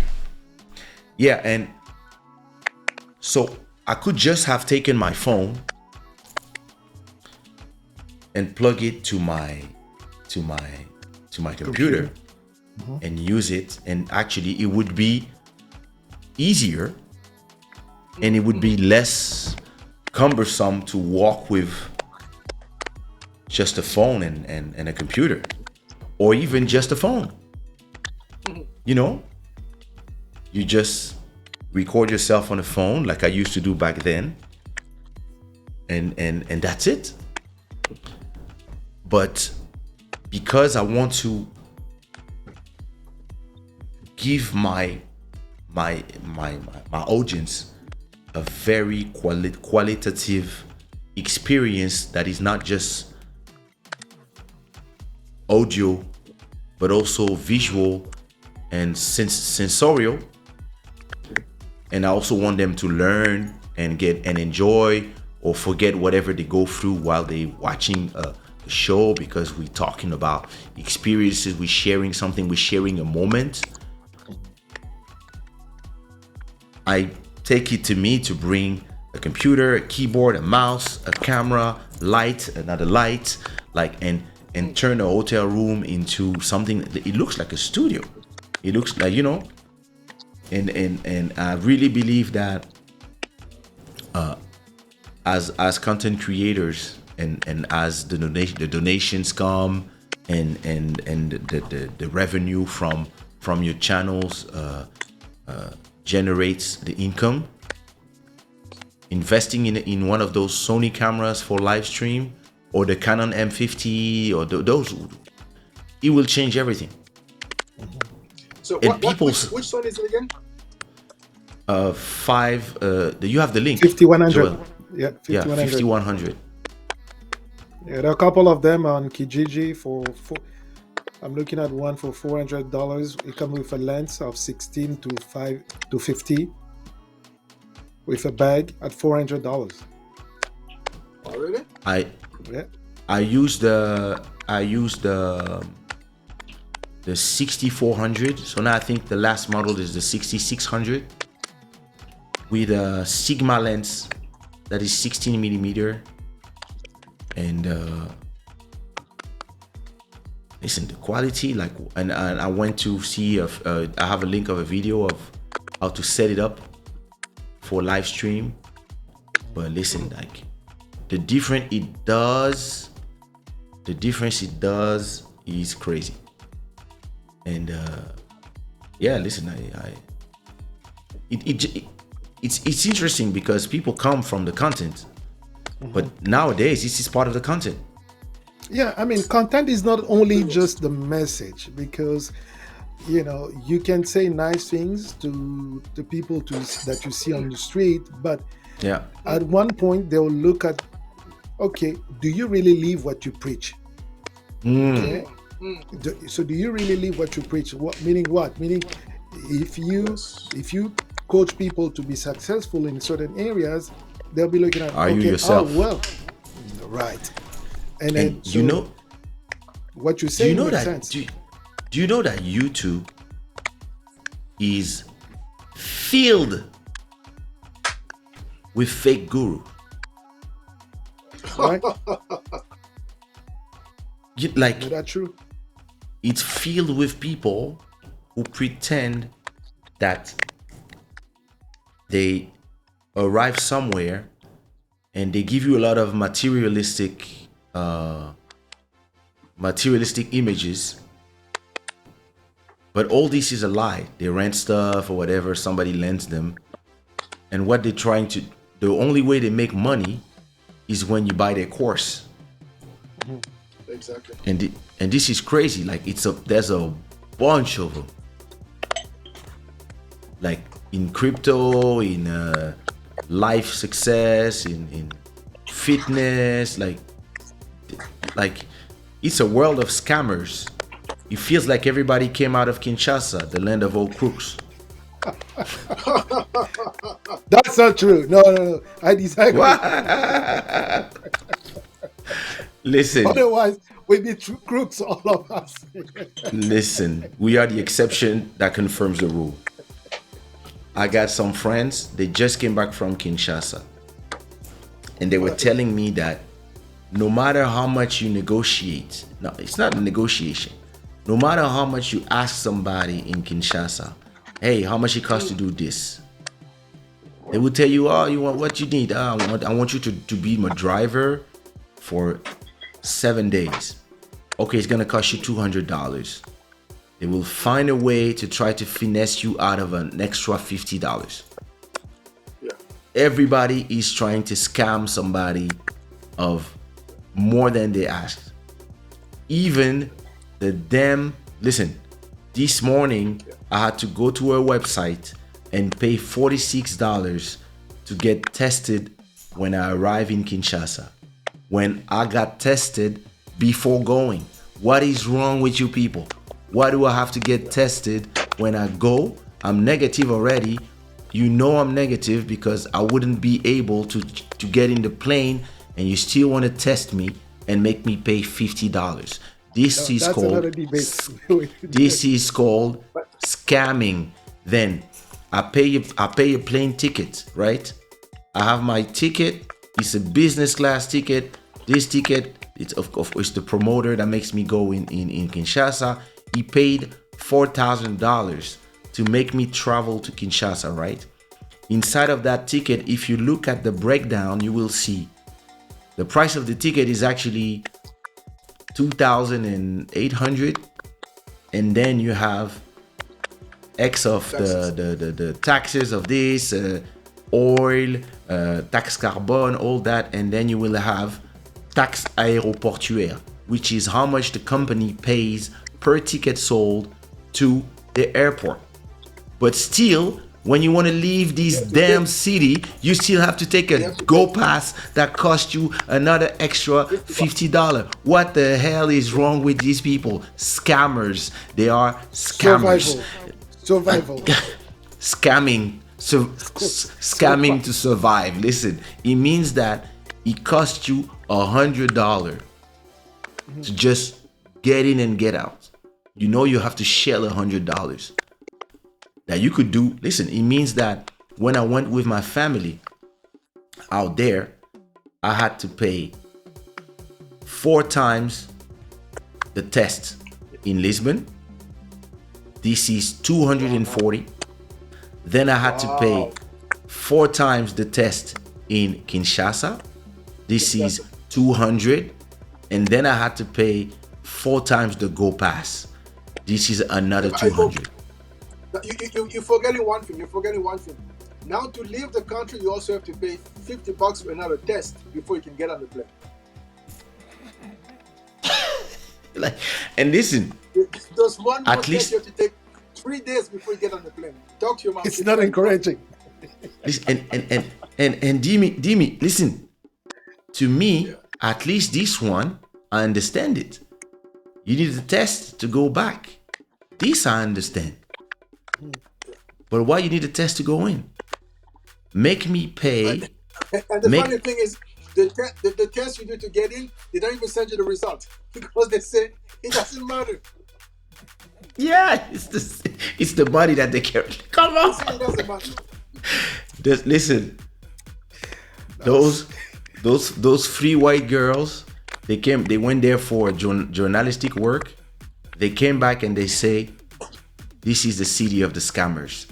We officially found the city of scamming.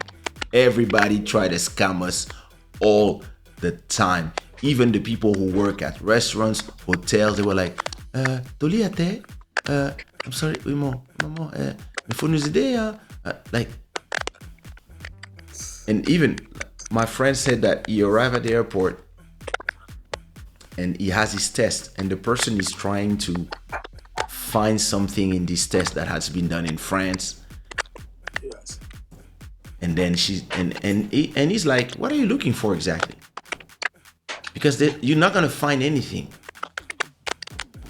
And she's like, yeah. Ouais, bon. But you know what they told me? And then she's like, yeah, but are you gonna give me something for my kids, because we need to eat.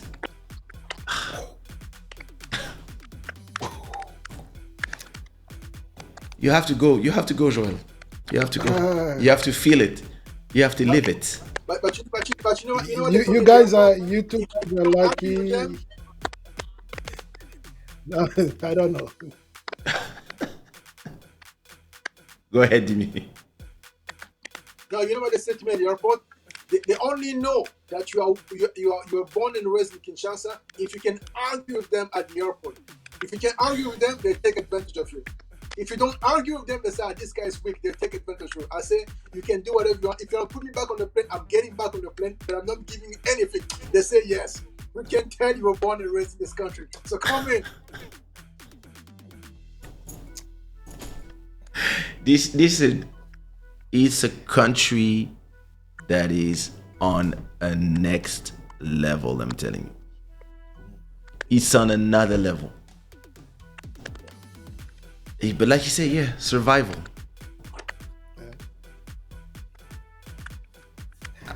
You know, tell me, so you don't see that it's a little bit blurry on my thing? No? What? Your The video? background. Yes, in the background. No. I mean, nah. Yeah. But it's No, a phone. it's not as much as your Sony, which is true. Yeah, of course. It's every car. Dimi, what is the? I've been hearing some clicks. Is this That's your microphone? Dimitri's. It must be me, so please bear with me.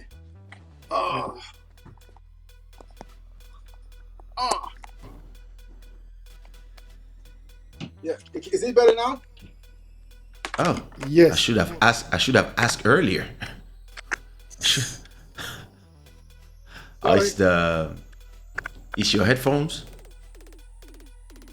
But is No, this I've seen it with people using their phones as a camera and then connecting some headphones. Some of the headphones they do cause that. They do create that tick in the live, especially with eCam. I don't know why. And he's doing it again. Yeah. But I'm. Okay. Is this still doing it? Try to speak. Can you hear me? Yes, we can, can. but your thing is still there because if but you we mute hear- your mic, So it's not me. I'm completely disconnected. no, mute your mic and we'll tell. We'll see. No, mute your mic. Oh, in the app, Kaysha, in the screen. Mute his mic, and you see. Okay.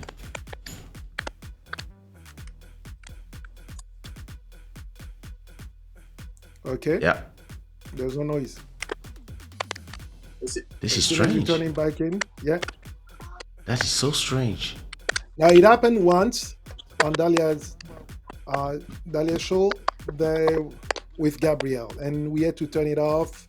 It actually left to log out and log back in and Oh, change settings and all. It's something to do with the setup. okay.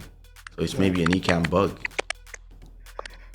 So could go be. ahead, go ahead, log out and log you in again, and call again, Okay. just to see if it changes Okay. anything.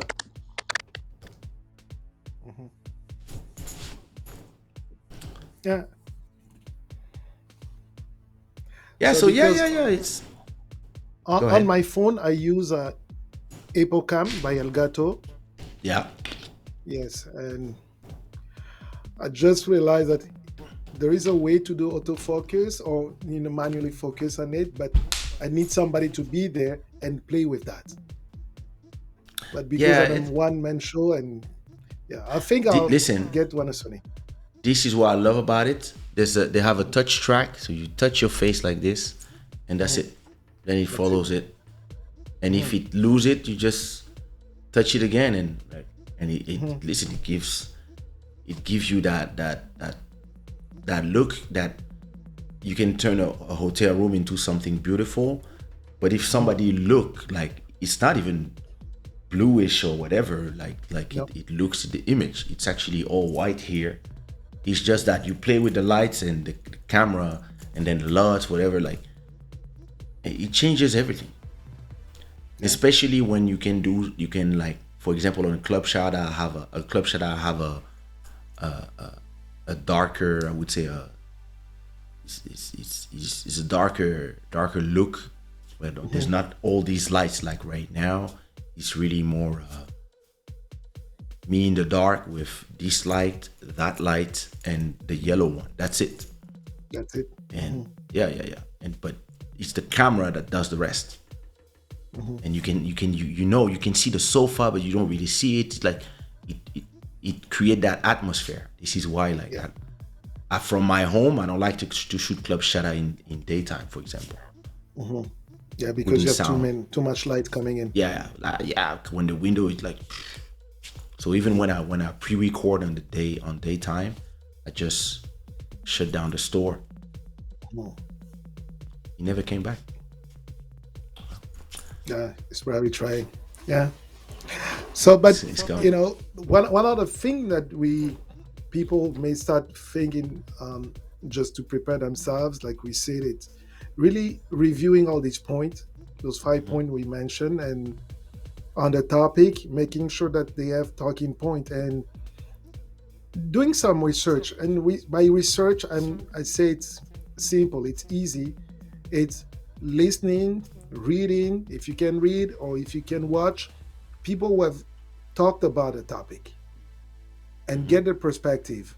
And if you're talking about, let's say, someone, find what the own the own website is saying, the Twitter Mm-hmm. account is saying, and so you get different perspective and balance it out.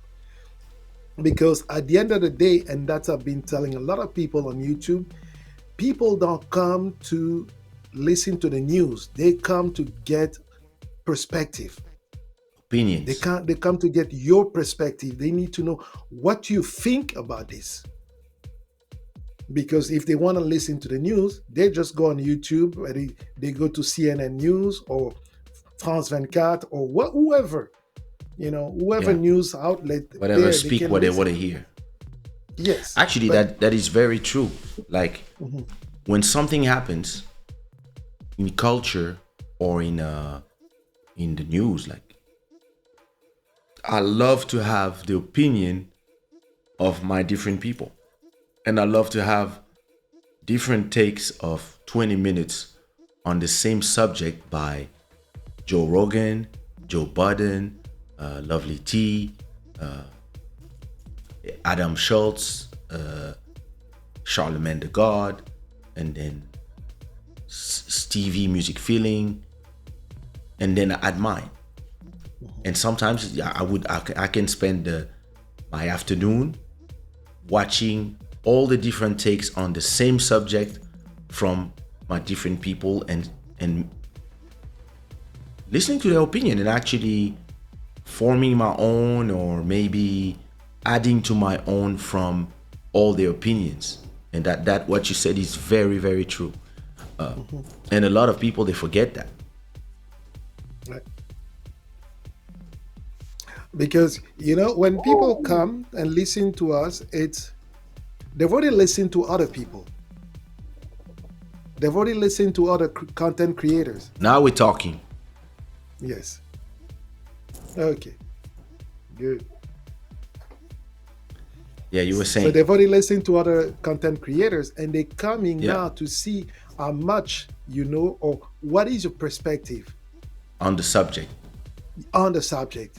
So You it know, takes let- us to something very interesting, which is, for example, the take of Mountain of Inspiration on most subject, to me, is very unique. Because he's gonna take on a subject, but he's gonna put the flavor on top of it of historical events. So I remember watching a video where he talked about Onassis. But it was to prove a point about what he was talking about. The video was not actually about Onassis and the weddings and the divorces, and no, it was about something specific. And there was another point where he was talking about drugs in Colombia, but also it was to prove a point. And me, for example, my style is, we're gonna talk about something, and I'm always gonna be able to tap in my experience of stuff that happened to me, and I can tell a story for 45 minutes to explain to you why I believe this. I always have an anecdote. And some other people is gonna be way more like spiritual. Some other people will be more political, leaning to the left, to the right, etc., etc. And I believe that as a creator, you have to find that extra flavor that is uniquely yours, so that somebody who just spent 10 minutes watching Kaysha doesn't watch another 10 minutes of a Kaysha. He's gonna take the same take, another take on the same story from Mountain of Inspiration. With Mountain of Inspiration, you know that it would go in to the 1500s, talk about the Mexico, when Mexico was still Los Angeles, was still Mexico, but when it comes to me, it's gonna be like, we're gonna talk about the same subject. I'll be like, you know what?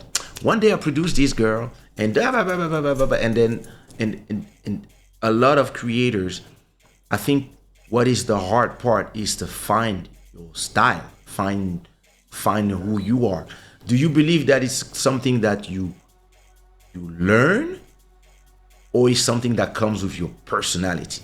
Because if you take the three of us and you go to our three channels, we have three distinct personalities, and our content is, even when we're talking about the same subject, we have three completely different tonalities, ways to talk. I would say that, Joel, you are more scholar and more technical when it comes to explaining those things, because you really want to teach people how to forward their technical ability to create something. I would say that I tap more into, I actually use myself as an example most of the time to explain a subject, and then I can just talk about it. And Dimi, you use more historical facts so you have the research that you do before. But how somebody that is starting, they want to start a YouTube channel, where do they tap to because I feel like all the three of us are naturals. Because when I look at you guys and you look at me, I believe that because we grew up together, we just see the evolution of our personalities. Right. And we just, so how Julie Badi wants to have a YouTube channel, for example, about the career, trying to make it in her area. How does she create? Where does she find that personality, that thing that can help her give a content that is interesting to somebody who, for example, like a lot of people come to my channel and they're not interested, they're not musicians. But a lot of people go back from there and they're like, wow, I can actually apply this to my business. I can actually apply what you said to my bakery. How does a girl like Julie talk about her industry, but somebody who's having a bakery is like, wow, I can use all these things that you said, all these positions to do my bread. So simple, Yeah. and that's why, remember, business moves. I talked in one of my live. I say the 3 dimension of your personality. So you need to be able to, one, demonstrate how you do things. Like when you do your recording, when you show people how you record your songs and do that. That's a demonstration part. Okay. You also have to be able to inform people, and that's where someone like Julie can come and start informing people. But what do people want to know about that industry? Now she start talking about it, the financial aspect, the technical aspect, the mindset of the people she work with, those kind of things. Like, hey guys, when you come in this industry, those are the challenges that you need to be aware of. Those are the crooks, those are the sharks that you need to be aware of. Start informing people about this. And at the end, it's really about inspiring people. Yeah. Because let's say what you do when you talk about the business side, you're inspiring people. That's why people come and they keep coming, because they come and they learn something, skills, techniques they can apply to any other businesses. You see? So with that, you may be one day running dry on one of the 3 dimensions, but there'll be one area, one dimension will still keep on going, because your passion, your knowledge,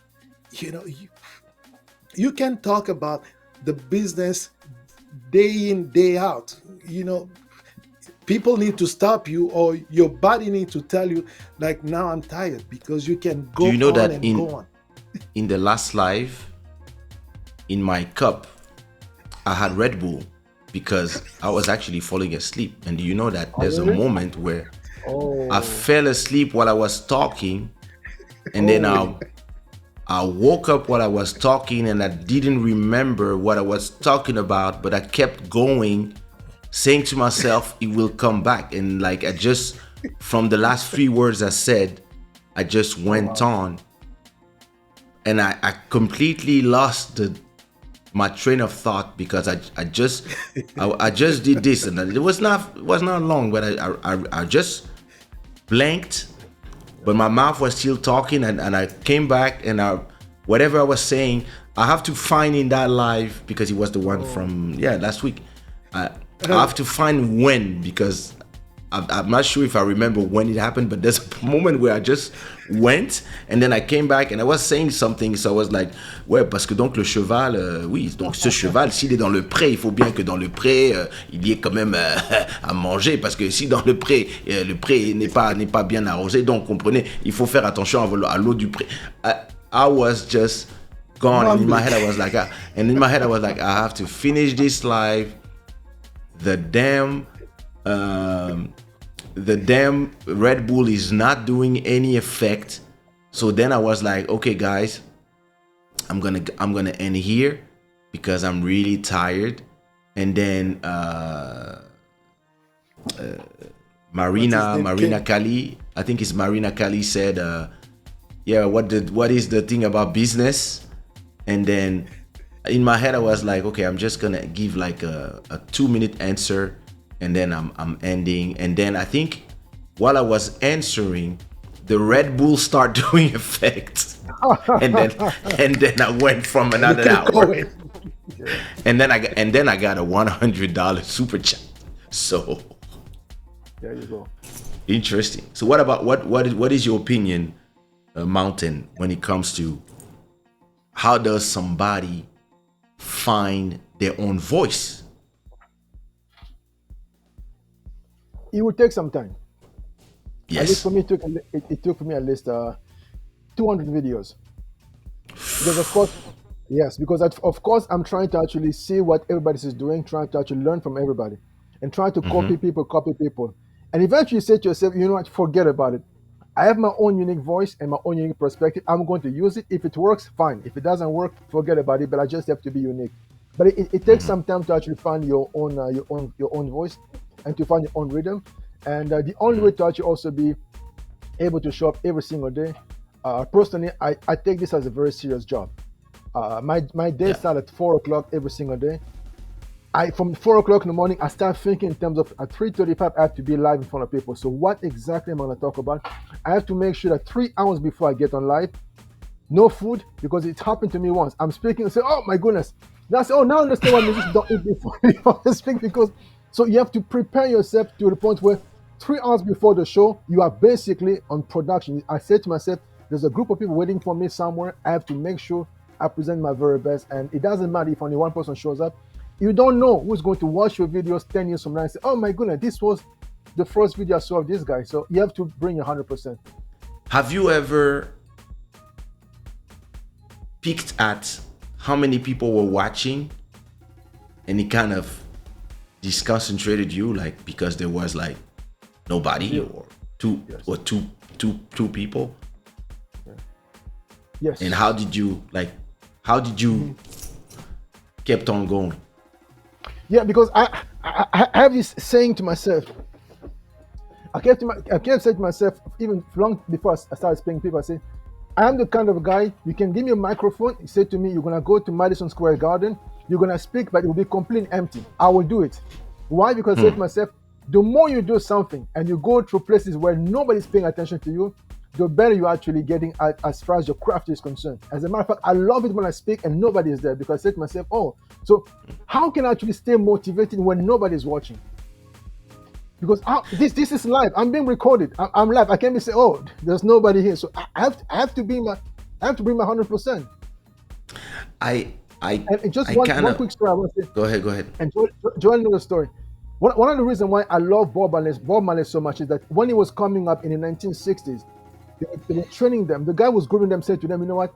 You guys, you are not going to be performed live in front of anybody until you've actually gone to perform late at night in the cemetery. People say, yeah, but this is crazy. How do you have to go perform in the cemetery? He said, until you get to a place where you can face your worst fears, you are never going to be able to actually perform before the biggest crowd. And the worst thing for me is to actually come and speak to people and nobody's there. You know, I remember the first time I performed after the release of my first album. Every show had 500 to 1,000 people. Every club was sold out everywhere I would go. Wow.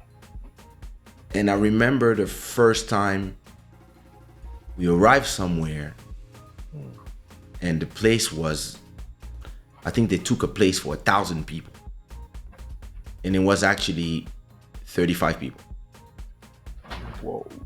And I said to myself, it's over. Is it over? Ça y est, déjà? Damn, it's been 6 months. And I look at my manager and I was like, so what do we do? And she said, you do what you do. Absolutely. Go entertain them. Yes. And I was like, but there's nobody. And she told me, no, there's 35 people. And so they say, now. So everybody performed and everybody did a horrible performance. And the worst part, it was not just me. No, it was me. It was just me. And a lot of artists that I saw when they are in this situation, not only they don't do their full show, they do half of the show. Decent. Because they don't want to be here. They're like, they sing, they're not happy, they're like, they're frustrated of the situation. And so I asked her, so we do the full show, and she tells me, have we been paid the full cachet? I was like, yeah. We're like, so we do the full show? So I arrive on stage, and when I arrive, the most daunting thing about a place that is the size to contain 1,000 people, and there's only 35 people, is that if those 35 people just scatter around the place, it feels like there's nobody. Absolutely. So I arrive, they say, hi, Kaysha, you here? So I arrive, and I don't do the first song. I sit down on the edge of the Stage. stage, and I tell a girl that is near, that is super happy. There was like 5 of them, super happy. I was like, you, yeah, come here, come sit with me. What, really? I tell security, help her get up. So she comes, she sit with me. So what's your name? Oh, I'm Cindy. Oh, all right, nice meeting you. Can I call you darling? Yeah. Okay, what about you? You want to sit here? Yeah. Now everybody else is starting to come. She sits near me. What's your name? Gwendoline. Gwendoline. Je peux t'appeler chérie? All right. I take another one. She sit here. I take another one. She sit there.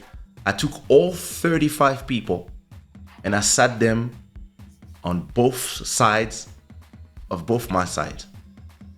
And I'm like, okay, today I'm singing just for you guys. And actually, it's amazing. I'm singing for you guys, just for you guys. We are between each other. It's like a family. So listen, what do you want me to sing? What are we singing? And the first said, I want to hear Fiona. DJ, put Fiona. We played Fiona.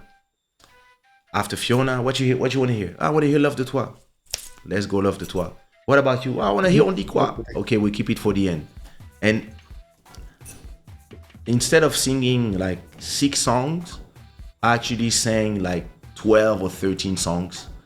And the promoter said that it was the best show and all these girls said that, this is the best, that it was crazy. And actually people praised me for doing a bespoke show for those 35 people instead of not doing anything or whatever. And I actually realized that I had way more fun because it was more personal.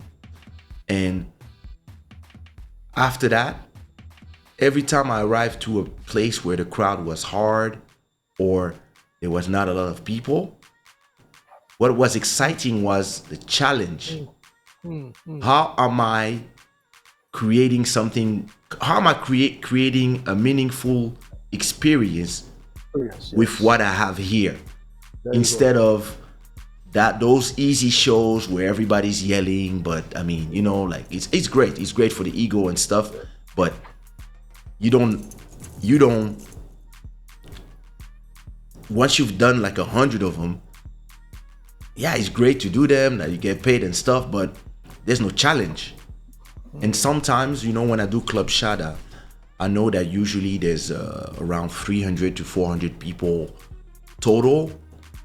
And at the same time, usually watching is between 26 and 32. Unless I have a guest that brings can go up to 60. So it's it depends who's the guest. And sometimes for whatever reason, because I started late or because maybe I did it on a day that is not the normal day and nobody gets notification because the algorithms are not used to me being live at that time, I see that, yeah, there's only 8 people. And this is where I tap into those experiences from back then. I'm like, okay, how do I make these moments different? And it's funny because when you start dominating that, you realize that most of the time when you start having fun and when actually the show is actually great, the people start arriving in the end. When you're done, all of a sudden everybody says, oh, you were live, I didn't know. It's funny. It's funny. But Always. sometimes if I only have 2 or 3 people, or maybe sometimes you have 8 people or 10 people, but there's only 2 or 3 chatting, this is why sometimes you will see me saying oh, it's just you and me. It's just us. It's great. We're gonna have a show, just us. We're gonna have a conversation just together. And Yeah. but because I remember 5 years ago, before going live and doing this full time like we're doing it now, it was so awkward for me to be in front of a camera. And I have my show called Inspire. And Inspire, whenever I would edit it, it was super edited because there was a lot of I was trying to not be me and sound maybe too polished, and it was pre-recorded, but I don't know, there was something. And maybe the fact that it's live and people are watching you, it just gave me I don't know, a different sense energy. and it feels different. And now even when I pre-record, because I know that people are gonna watch it, yeah, I don't have this feeling of it's strange, it's so strange, and it's hard to some of us, even if we nobody understands, some of us we're shy. To some people it's horrible to be in front of a camera, to talk especially. to and to know that people are going to judge you, people are going to put comments or imagine the first time there was a hater, how you going to take it, all these things, not everybody. And I think a lot of people, they want to tell their story or they want to share something, but they're scared of all these things. What if there's nobody? What if this and this is the problem of social media, is we put so much emphasis on comments, likes, and views. Yes. When I think what matters is the content. Absolutely. If your video has 10 views, what matters is those 10 people, did they enjoy it? Did they go back from it happy? And look at my song, Something Going On. It's a song that was released in 2004, 2005.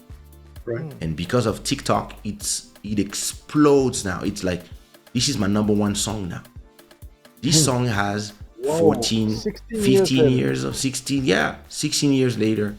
This song is blowing up in a way, and me, all of a sudden I'm receiving calls. People are calling me to put me out of retirement. Hey, can you come perform here? Can you come perform there? I'm like, what? No, I have my show. and this is crazy, because you would never think that the things you did 15 years ago would generate what they generate to a completely, maybe one generation later. And when you are creating all this content, if you have a channel with 1,000 videos, you might one day arrive like where I am with my YouTube channel. My YouTube channel pays 3 months of rent by itself, just from 5,000 videos. And I don't really know what is, all I know is every time I go inside, I have like 20, 30, 40 new comments every day on music video, Club Shada clips, this, that, vlogs, like, and sometimes somebody says the best thing to me, the things I love the most. They say, "Oh my God, I just discovered you. I love it." Like, Yeah. and I'm like, enjoy. Like, I'm like, listen, you have years of content to watch. Years. You have like all my evolution through the years, and you can just, it's all there for you. So what you guys are doing is significant, because everybody that is a small channel will sometimes they give up quick, because they don't see because they believe success is, I have 1,000 views per video or whatever, and Right. they only see like, oh, I only have 30 views. But I tell them, yeah, but how many views you had a year ago? Well, I had 5. Okay, from 5 to 30 is called evolution. So now you're gonna go Right. from 30 to 60, then from 60 to 300, and one day one video will change everything. You will put Exactly. one video at the right time, the algorithm will do something, and the subject will be significant, and all of a sudden everybody will be like, oh, I love his steak, and then he goes. You know, when I started Club Shada, everybody was telling me, oh, what are you doing? Oh, he's talking. Are you gonna sing? You're not singing. Why are you not singing? Hey, I came here to listen to you sing, blah blah blah blah blah. And Oh, really? yeah, some people in the chat were like, oh, hey, because everybody on Instagram, because it was the quarantine, everybody on Instagram was singing. And me, I said, I'm not singing for free. So I'm gonna talk. I'm gonna talk about things. I'm gonna comment whatever. We're gonna just spend time together, etc.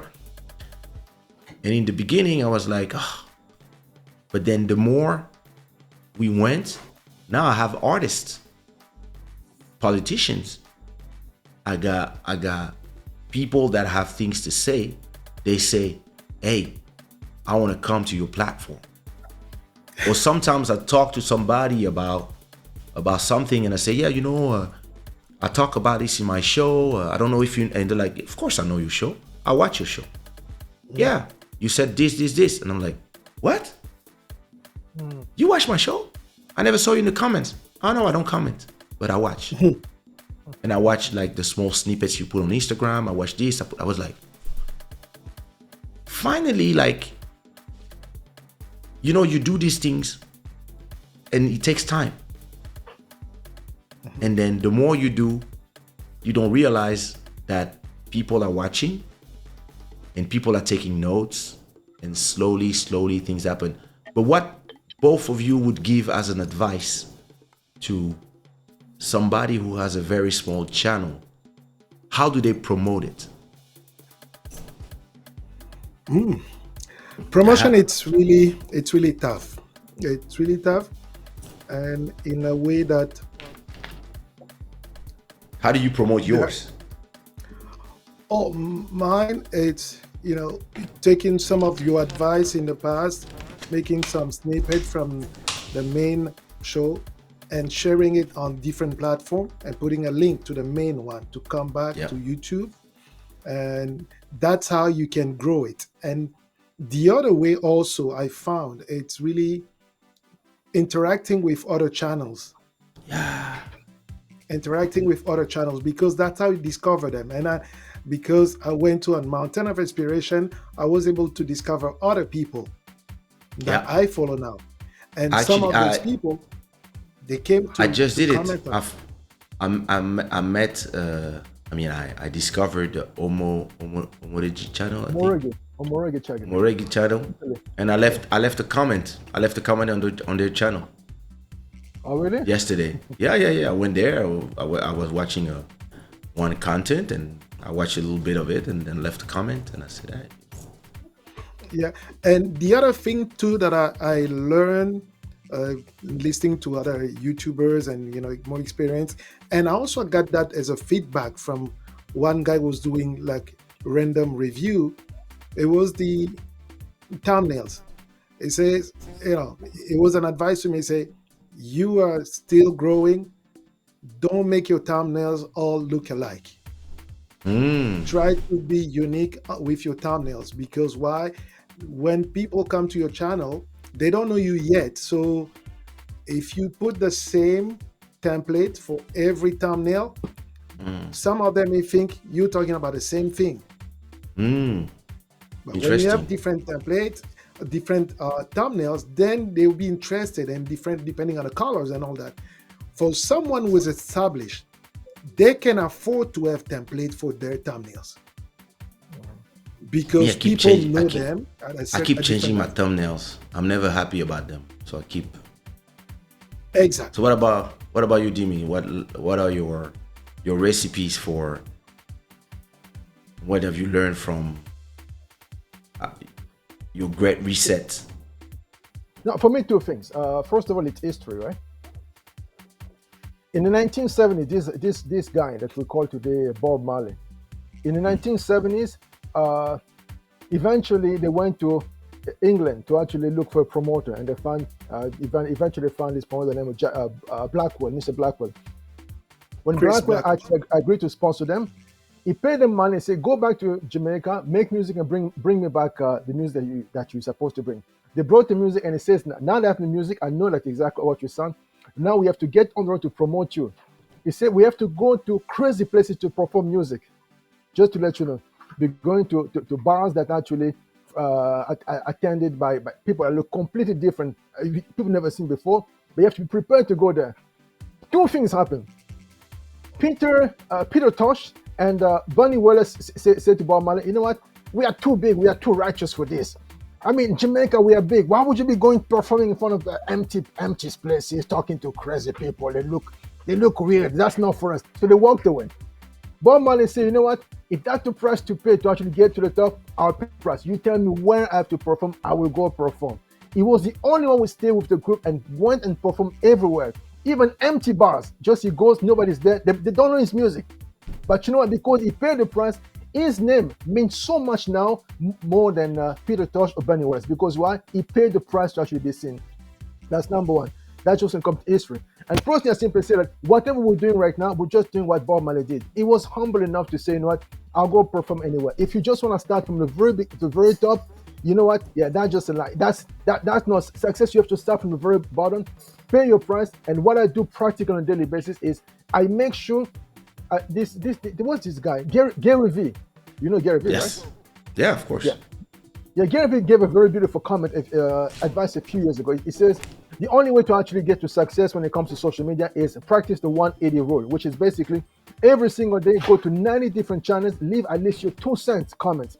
2 cents times 90 is 180. And personally, I say I do 360 every single day. I go as much as possible. I use 3 devices. I go watch people's video, leave footprints, say, "Great video, great this, great this, great this, great this." And eventually, someone sees your comment or say, "Oh, who's this guy?" And slowly, they're coming. Come back to you. If not back to you. There you go. Listen, at my level, For you, I have a rule. So, Julie, when you will watch this, Julie left me a comment today. I was in the plane coming here in Istanbul. We had internet in the plane, so I was looking at my YouTube comments, but I was actually looking at the notification for my comments, the comments on my comments on other channels, and I don't remember which thing I commented. I think it was a visual forensic about the disaster of the Scott. What's his name? The singer who had a show. a show and 10 people died. Oh yes, the guy in America, Exactly. Travis something. Travis Scott. Thank Yeah, you. Travis Scott. Yes. And I put a comment. I was like, wow, that was a very interesting rundown on and explanation of what happened and how it happened, and it actually understand how you can, like, everybody's kind of sharing the blame from the public to the artist to the organization, and like it was very, very well done. So I left a comment saying, great video. Thank you for this explanation. It makes things a little clearer in this, and rest in peace to all the victims, etc., etc. And who replies to this comment? Julie. And she says, "You everywhere. You everywhere. Wow, it's crazy. Da, da, da, da, da." And I said, "No, you find me everywhere. Fin limier." But that's the thing.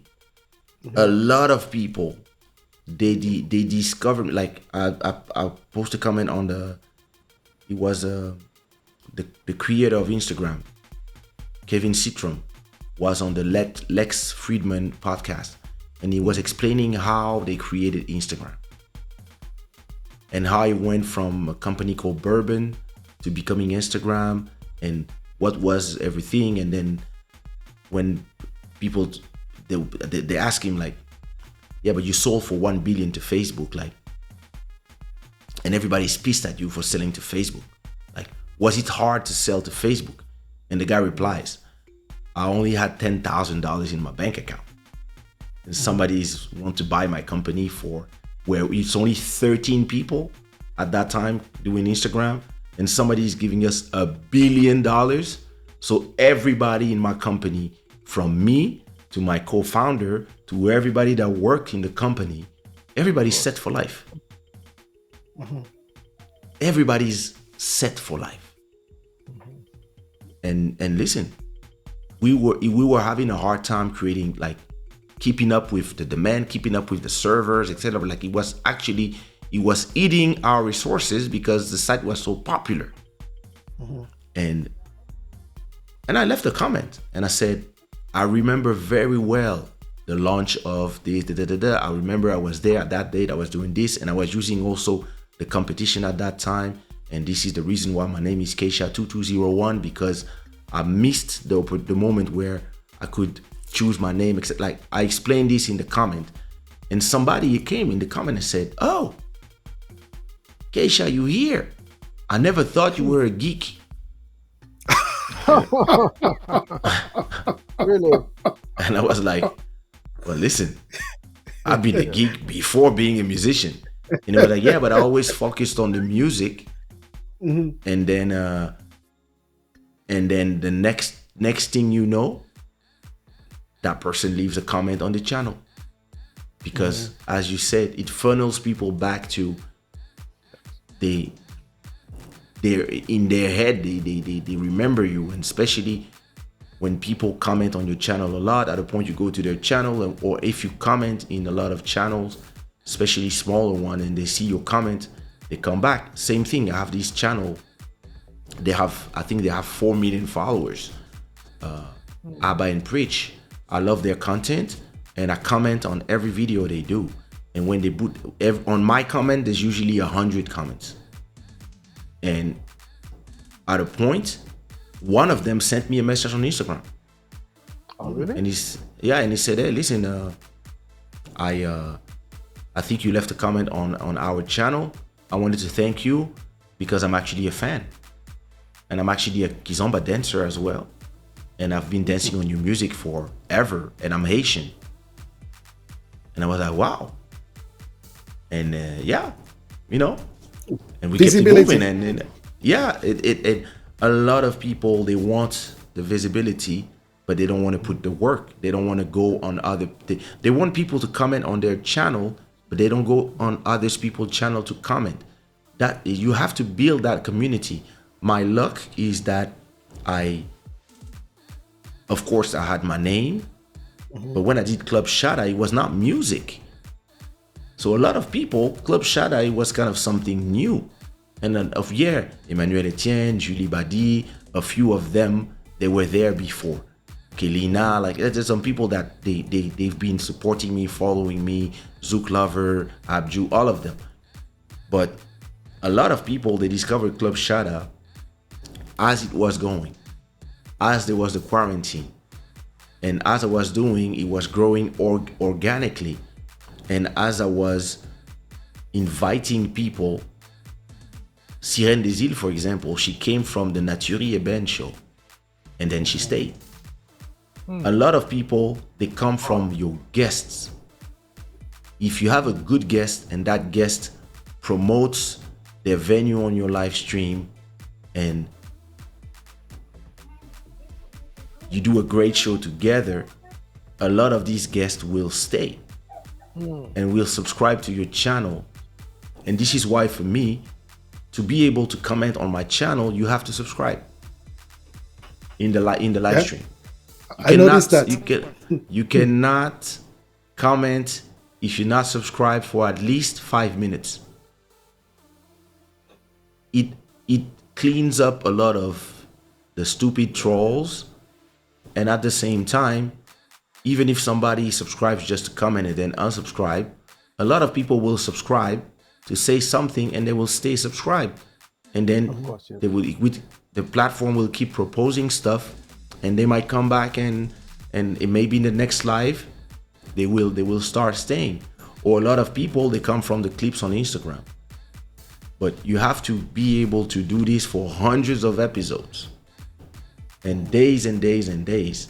And a lot of people, they don't have that patience because, everybody want the food served hot in the plate. They don't want to cook. Unfortunately, yes. So, when did we? We said 1 hour. We said 1 hour. 1 hour. 2 hours? It's like bringing preachers together and giving them the mic to preach. And you see, I'm not talking, right? So it's only the two of you guys talking. Imagine. But you've been talking significantly. He was talking before on live, and then he came. Yeah, you destroy, or you're not talking because you already destroyed all your energy of the day. I can see on your face that you're tired. No, I'm good. I'm good. So, what is the few, like me? I have a few questions for Mountain of Inspiration before I go. Yes. This show will play on Sunday. Wait a minute, what time is it? You know that in 1 hour and a half, the actual Club Shada that I recorded yesterday is playing. Yes, 7:30. The lockdown. Hey, the lockdown. So I have to be ready for that one. I'm gonna go back to the airport out there in the commercial center because it's open 24/7, and get me some snack, and so I can watch everything on this big screen that I have in the hotel room. What is your process for me? So I have some question for somebody that is doing daily content. It's something that I'm really interested in. How much of your time you touched on it a bit, but how much of your time is devoted to the content of the day in a percentage of of your day?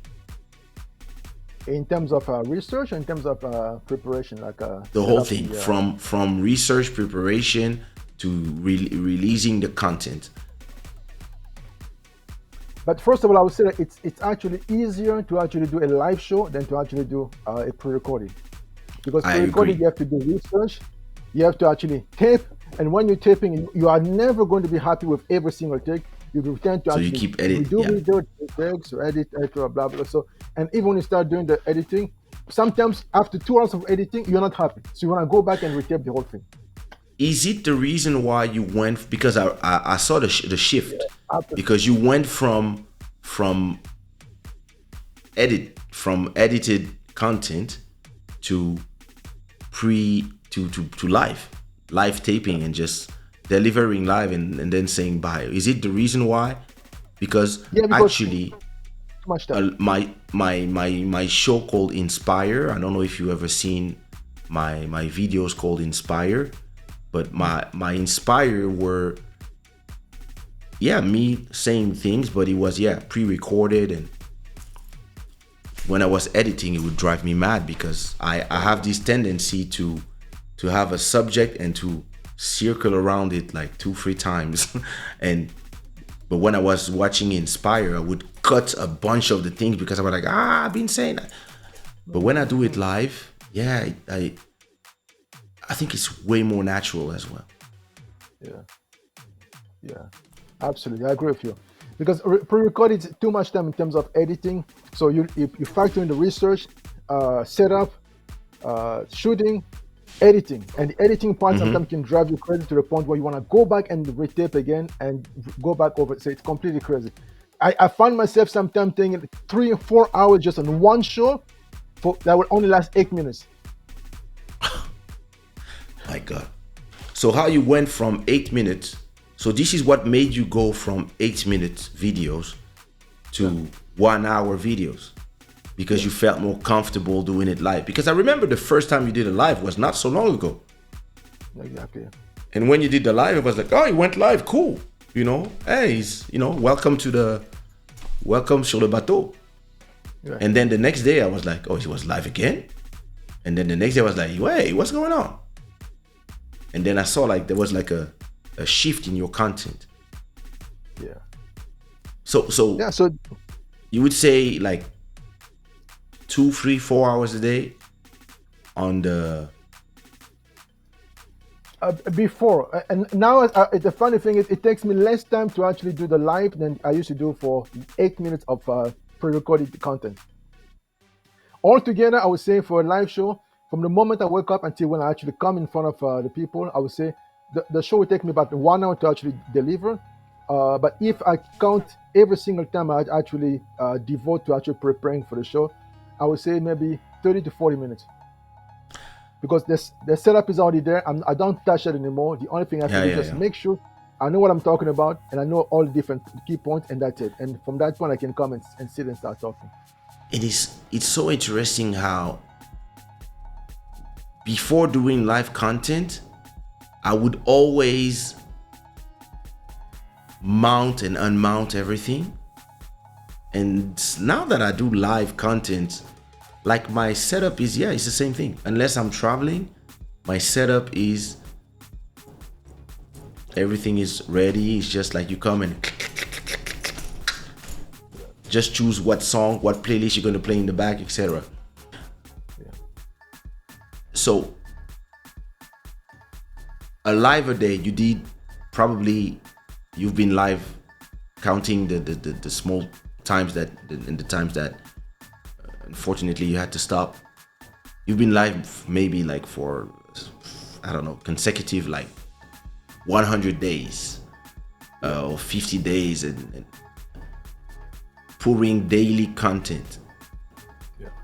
How do you find and organize the things that you're going to talk about every single day? Excellent question. You know what? I'm so glad it's right here with us. I would say everyone needs that's what I say. Everyone needed to actually be in life 15 years ago. When in order for you to shoot, you had to go buy a tape and put the tape and say, you know what, we have only about 30 minutes of actually production. So if you mess it up, then basically we have nothing. So this gentleman that's sitting right there, Joe Amantini, he used to say to me, you know what, whenever I tape with all these people, they come, they can preach, they can speak very well on stage, but when you give them the camera to actually shoot, they will tend to repeat over and over and over, and before you know it, I've run out of tape. So if you're gonna shoot with me, make sure you are ready as before we get before the camera. So I've kept the same mentality. I say when it comes to my life, all I need to know, I just need to know exactly what I'm talking about. I need to know the 3 main key points, and from that point, I just need to trust myself. To trust myself that it will all come back to me. Don't overthink it. Just trust it will come back to you. But when you start overthinking it, that's when you're gonna start losing yourself, because you're gonna try to and I come to realize one thing: those who come for live shows, they're coming for 2 reasons. You have to be honest. They don't come to just look at you. They also come to mingle. They come to say hello to whoever's in the chat. They're coming to meet new people. So forget about yourself. Don't take yourself too Listen. seriously that they're coming to listen to the Joel's mouth. wife, Forget about Joel's wife and her friends. Dahlia, Sirène des Îles, Cynthia, Julie Badi, all of them. Charlène. There's another one. Rokaya. Yeah, Charlotte Rodaya, yes. Yeah, no, there's the dog. Her thing is a dog. La milliardaire? La milliardaire. All of them. Sometimes they live their lives in the chat. They're just chilling. And one, I don't. Sometimes I call Lil Mauro or I call Buddy and I say, hey, let's go have a conversation in their chat about something else, just to show them that we can do it too. But that's beautiful because actually you're building a community. And at a point, the community is just living its life. And it's amazing when you find the people from your community in another channel as well. So we were talking about this in the beginning. For you, you just need a subject and one or two or three talking points. And then you go from there. You don't need to have like a bullet list of what you're going to talk about. You're more like an improvisation, more or less. Do you? And you know what? I have a perfect story for that. I still remember the reason why I stay away from paper and written speeches. It's because of him as well? No, that's because of a historic figure by the name of Papa Omar Bongo. Oh. He went to the UN to actually deliver a speech. The speech was actually written by one of his aides. They got to the UN. They gave him the paper, but the paper was all over the place. So he got to the Lurton, he started reading, and he realized that it was from page 1, he went to page 5, and page 5 to page 10. And he said to me, forget about this document, let me just speak from memory. And he started speaking from memory, and unfortunately for him, he messed up. So it was even worse than, so he messed up. That's not what I thought it would be. No, he messed up with, because he was. I want to see that video. He never memorized his own speech. And so from that point, I say I have to know what I'm talking about. So as soon as I know what I'm talking about, just wake me up. I'll be able to. I don't need paper, because if you give me paper is not there. I'll feel completely lost. But what about all the history, all the history, the dates, historical facts, all the history, all the facts, like all this is in your head? I'll tell you a funny story. My wife can listen to a song for the very first time, and she knows the lyrics right away. And I keep asking the question, but how do you listen to a song for the first time and you know the lyrics? My daughter, same thing. They can listen to the song for the first time, they know the lyrics. And for me, I need to listen to a song at least 500 times before I can know the lyrics. Listen, I need to listen to my own song a lot of times before I can do a show and remember the lyrics on stage. Yeah. Oh, yeah. Yeah. So for me, my gift is just dates. So History. Yes, just history. If you give me dates, I can just basically work with dates and dates, because I tend to put myself in a moment. I try to put myself like in all these dates. To say, for example, when I talk about Papa Augustin Dokolo, I put myself in his shoe. I say, what was he going through? I mean, what kind of bold man was he to actually go without education to actually come up with the idea of putting together a bank? And all these people have education. Nobody was thinking about a bank. He was the only one to say, you know what, I can put together a bank. Do you have your subject picked randomly daily, or you have like a tram, like a train of different videos that are bringing, like if I would watch the videos from episode 1 and continue, is there like sometimes like a series of 10 videos on a subject and then another 10 on another subject, or it's just like whatever comes to mind today and then let's go? It's whatever Like, is comes there to a mind strategy? today. Yeah, I mean, the strategy is always. I mean, you're a musician, right? And that's what Yeah, that's what you sometimes. do. That's what you do. Yep. The Yep. funny thing, I was having this conversation last time with your niece. I told her, I says, my model is always this guy by the name of Michael Jackson. Michael Jackson used to say that I need to trust my instinct. I need to trust my intuition. I know what I want to produce as music. I just need to actually put it out there and just believe that at the right time, I'm going to get inspiration for what I'm about to put together as music. I said to my daughter, the first time Michael Jackson produced music that was not his own music was the song Man in the Mirror. But before that, every single song, he had to believe in his own inspiration, because he would say to himself, I want a song with a bass, and it just goes to bed. And all of a sudden he's driving, you see, oh, the song is ton ton ton ton, and that's how he got his music. So personally, I have to trust myself that, you know what, tomorrow I'm going to get a subject for the show, and I know that at the right time I'll get the subject, and at the right time I'll get all the key points I need to talk about, and it will just come to me.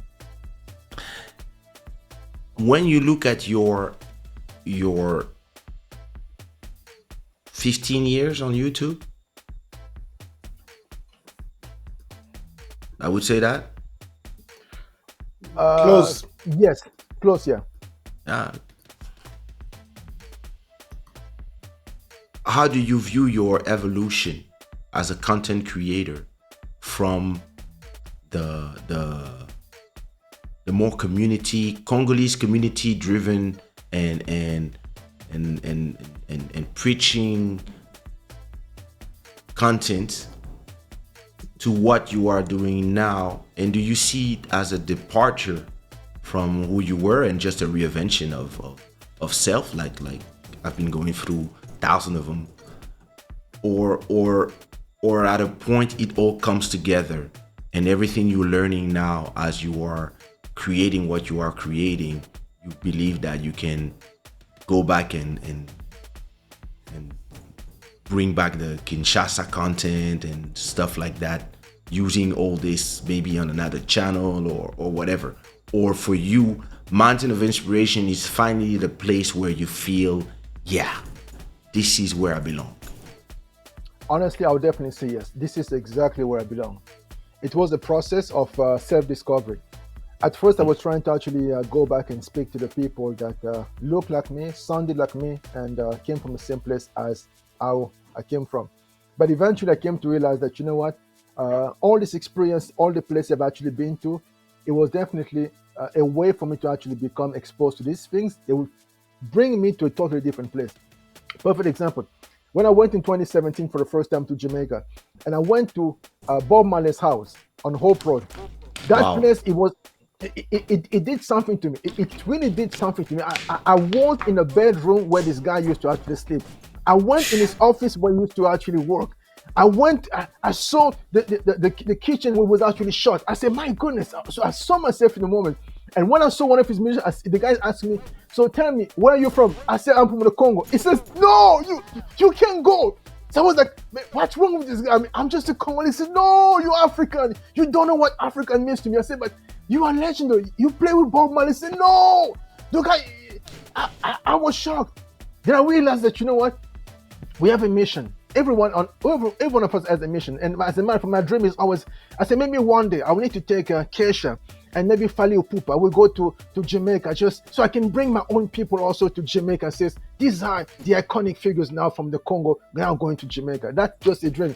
But I'm simply saying to say that it was an evolution, me just being redirected different places just to come to realize that, you know what, yes, you come from the Congo, you were born and raised there, but now you go in totally different place where people need to also get to discover you, the message that you have to bring based on all the things that you've been exposed to. And that's why I feel more comfortable now with Mountain of Inspiration. Last question. Yeah. Because it's been 3 hours and we have a show to watch. If both of you were to do a live show Yeah. in front of a live audience Yeah. in a bar, a cafe, whatever, something, what would you choose to talk about, and how do you think your show would the best transcribe in a live audience, in front of, I don't know, 50 people, whatever amount of people, maybe it's a cafe and people are there, and like, how, what would you choose to talk about, and how would you talk about it, like? Oh, for me, it would be much easier. Knowing him, and we can talk about around money, anything about around money. Okay. He can bring the historical fact, the knowledge, and now how he got all these people. I can bring not only philosophical mind, but also IT mind, and you know, opening the thinking, because sometimes when people think about money, they they sometimes stick to the traditional way of making money. Yeah. So But sorry to cut you. mhm, For me, I was not saying a show both of you together. I would mhm, say, let's say people come, they pay their ticket, and they're gonna have 1 hour of Dahlia show, or 2 hour, then 1 hour of Joel Amen, then 1 hour of Mountain of Inspiration, then they end up with 1 or 2 hour of Club Shada, for example. okay. Separately. So what would you choose to talk about, and what would you change as a live show in front of people? I'll probably still focus on money and how to make money by Okay. using today digital world, because at the end of the day we are living in a different set of time that if you don't have the right mindset, the traditional way of making money is, it will take you longer to get where you want to be. Would you So interact with the people? yes, Like getting you that would ask, feedback and would understanding. ask them question, like you would. Yes, Do you interacting. think? Do you think you would be? Do you think you would be good at it,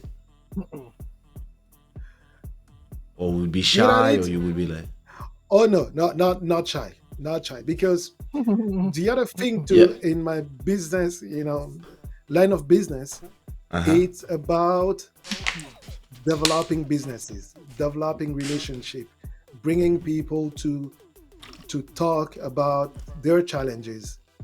And like it or not, if you set yourself to listen to anyone challenges, or you get a lot of people to, they're willing to talk to. If you can tell, you can guarantee them that you keep them, you protect their privacy, you will not expose them, or people will come to you and talk. So what up? getting those people and bringing them, listen, okay, making them and making them feel comfortable, confident with you to talk about the challenges, and also coming with like a promise. I may not know everything, but I can guide you, because getting that, it's where it starts. That's how business consultants start. They Yeah, don't know everything, they cannot go everywhere, but they can guide you. And sometimes people need somebody to guide them. I think indeed. I can play that role perfectly. That's it. Now, for me, it'll be just one key subject. I was simply, you give me just to talk about small things that can make a big difference. And if you give me just that, I can go and talk to you right now for about 5 or 6 hours nonstop. Wow. Yeah.